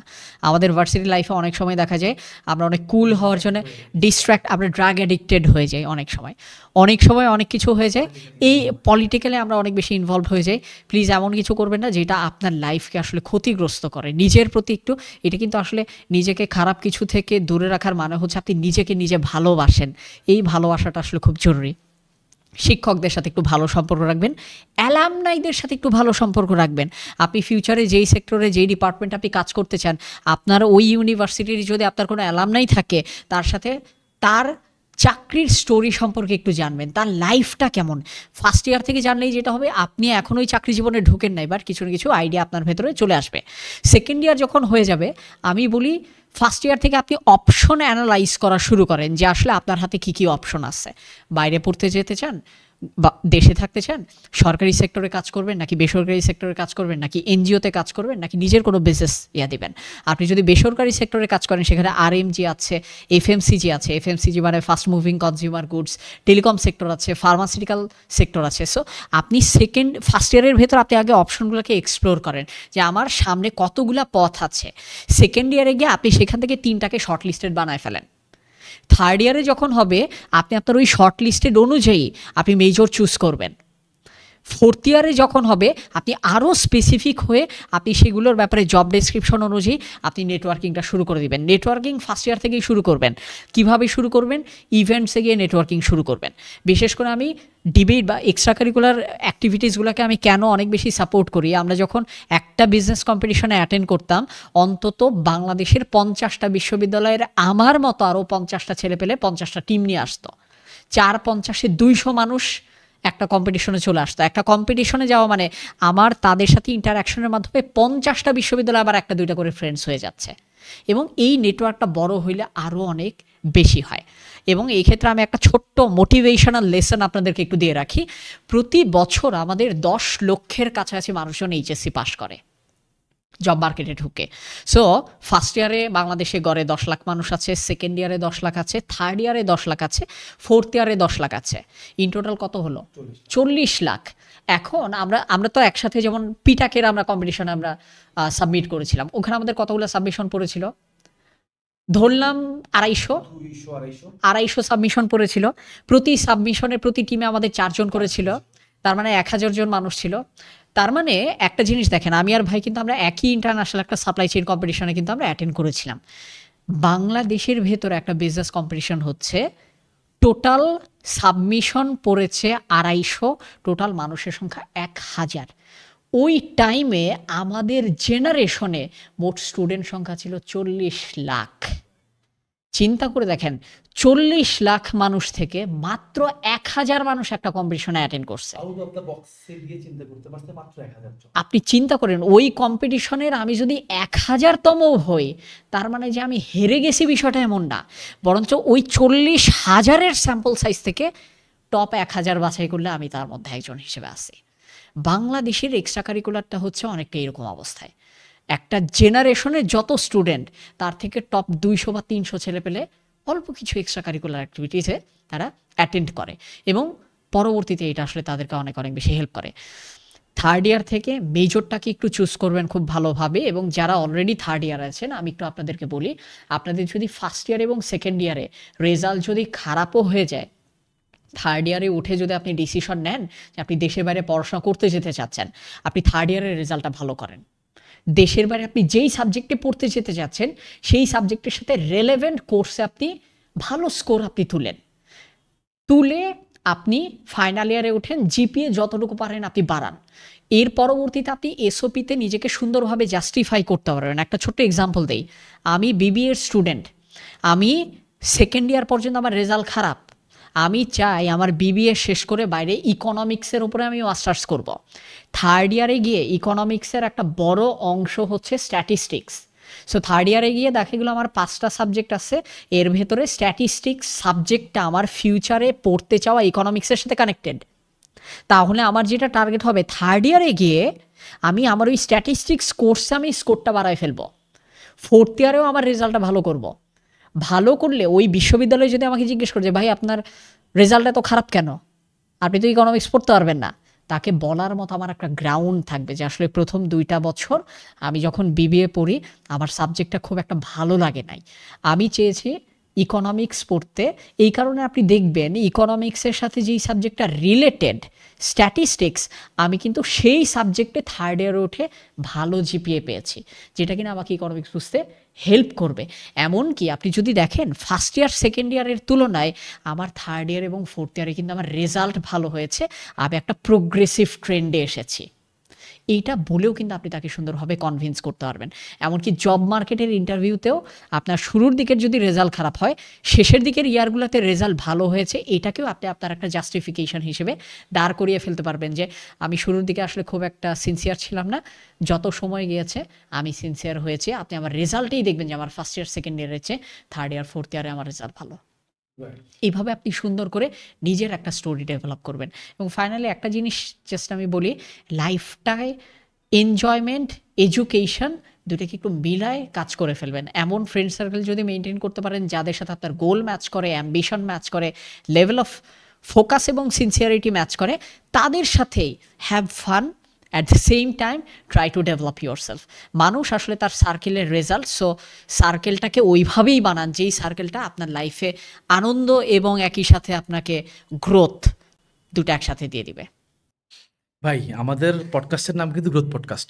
আচ্ছা, আমি কিভাবে এটা মিলে গেছে আনন্দ এবং গ্রোথ, Exactly, আমি আসলে জানতাম exactly. না। তার মানে দেখেন কত সুন্দর নামিয়া করছে যে মানুষের ভেতর থেকে ওই কিওয়ার্ডটা বের হয়ে আসবে। এটাই কিন্তু আসলে অ্যাকচুয়াল আপনার ব্র্যান্ড মাস্টারির একটা আলাদা ক্যাপাসিটি। ভাই আপনার কি মনে হয় না যে আমাদের এই পডকাস্টটা যারা দেখবে তারা আসলেই গ্রোথ নিয়ে চিন্তা ভাবনা করবে? অবশ্যই, কারণ এত বড় পডকাস্ট এবং যারা যারা আসলে আমার কথা হচ্ছে যারা যারা অলরেডি পডকাস্টটা ভিউ করেছে, তারা যারা ভিউ করেনি তাদের থেকে অলরেডি অনেক দূর আগে গেছে। আরেকটা জিনিস ভাই, এই যে লাস্টে এসে আপনি একটা ছোট মোটিভেশন দিলেন আমাদেরকে, এই পুরো মোটিভেশনটা কিন্তু অলমোস্ট আমাদের পুরা পডকাস্টটা। তাই আমরা কিন্তু পুরো পডকাস্টে এই নিয়ে কথাবার্তা বলছি যে ফার্স্ট ইয়ারে কী করবা, সেকেন্ড ইয়ারে কী করবা, থার্ড ইয়ারে কী করবা, ফোর্থ ইয়ারে কী করবা, অ্যান্ড ওভারঅল তুমি তোমার গ্রোথকে কীভাবে ডেভেলপ করবা। সো আমার কাছে মনে হয় ভাই এই পডকাস্টে যারা শুনবে এরা হচ্ছে কারা, ওই যে আপনি একটা এক্সাম্পল দিলেন 40 লাখ মানুষের মধ্যে মাত্র 1000 মানুষ আউট অফ দ্য বক্সে চিন্তা করতে পারছে। আমি ধরে নিলাম আমাদের এই পডকাস্টটা হয়তো 5000 মানুষ দেখবে বা 2000 মানুষ দেখবে, 500 মানুষই ধরে নিলাম আমি দেখবে। এই 500 জন মানুষ কারা? এই বাংলাদেশে ওই যে স্টিল কিন্তু 40 লাখ মানুষ কিন্তু একটা জেনারেশনের মধ্যে আছে, এর মধ্যে 500 জন। সো আপনারা যারা অলরেডি আমাদের পডকাস্ট দেখতেছেন, আপনারা ফিল করতে পারেন অলরেডি যে আপনি অলরেডি আউট অফ দ্য বক্সে আছেন। ভাই থ্যাংক ইউ সীমান্ত ভাই, আপনাকে অসংখ্য ধন্যবাদ যে আপনি আপনার এত ব্যস্ত সময়ের মধ্য থেকে আমাদের জন্য একটু সময় বের করতে পারছেন এবং একটু সময়ে অনেকটুকু আউটপুট দিয়েছেন আমাদেরকে। Thank you so much Rasel ভাই এখানে আমাকে ইনভাইট করার জন্য। এবং আমি প্রত্যেককে বলবো যে আমাদের এই সেশন থেকে আপনি যদি একটুও বেনিফিটেড হন, আমি চাইবো আপনাদের থ্যাঙ্কসটা যাতে রাসেল ভাইয়ের কাছে পৌঁছে যায়, কারণ হি ইজ দ্য রিজন আমি আপনাদের সাথে এই মেসেজগুলো আমি শেয়ার করার সুযোগ পেয়েছি। এবং কখনো যদি আমার সাথে কিংবা রাসেল ভাইয়ের সাথে আপনার সামনাসামনি দেখা হয়, তাহলে প্লিজ এই পডকাস্টের রেফারেন্স আপনারা দিতে পারেন। আমরা চেষ্টা করবো ডেফিনেটলি আপনার সাথে সেই একটা ইমোশনাল বন্ডিং এবং রিলেশনশিপ ইনশাল্লাহ আপনার সাথে তৈরি হবে। ভালো থাকবেন সবাই, এবং আপনার লাইফের যে কোনো সাকসেস স্টোরি আপনি আপনার লাইফে যদি পেয়ে থাকেন, প্লিজ ওই সাকসেস স্টোরি আমার পার্সোনাল পেজ এবং ইউটিউব চ্যানেল, ভাইয়ার পার্সোনাল পেজ এবং ইউটিউব চ্যানেলে শেয়ার করবেন। কারণ সত্যি কথা বলতে এই পডকাস্টটা যতটা আমাদের জন্য, তার চেয়েও অনেক বেশি আপনাদের জন্য। আমরা মোটিভেটেড হই যখন আমরা দেখি আমাদের কোনো না কোনো কথা শুনে আপনি আপনার লাইফে ভালো কিছু করেছেন। আমরা চাই আপনার ওই ভালো কোনো না কোনো একটা ঘটনার সাক্ষী হতে, আমরা বলতে পারবো যে ওই ছেলেটাকে আমরা কোনো না কোনোভাবে চিনতাম, ওই ছেলেটার জীবনের সাথে আমরাও কোনো না কোনোভাবে connected. Thank you so much Rasel ভাই, ইনশাল্লাহ আমাদের আবারও দেখা হবে।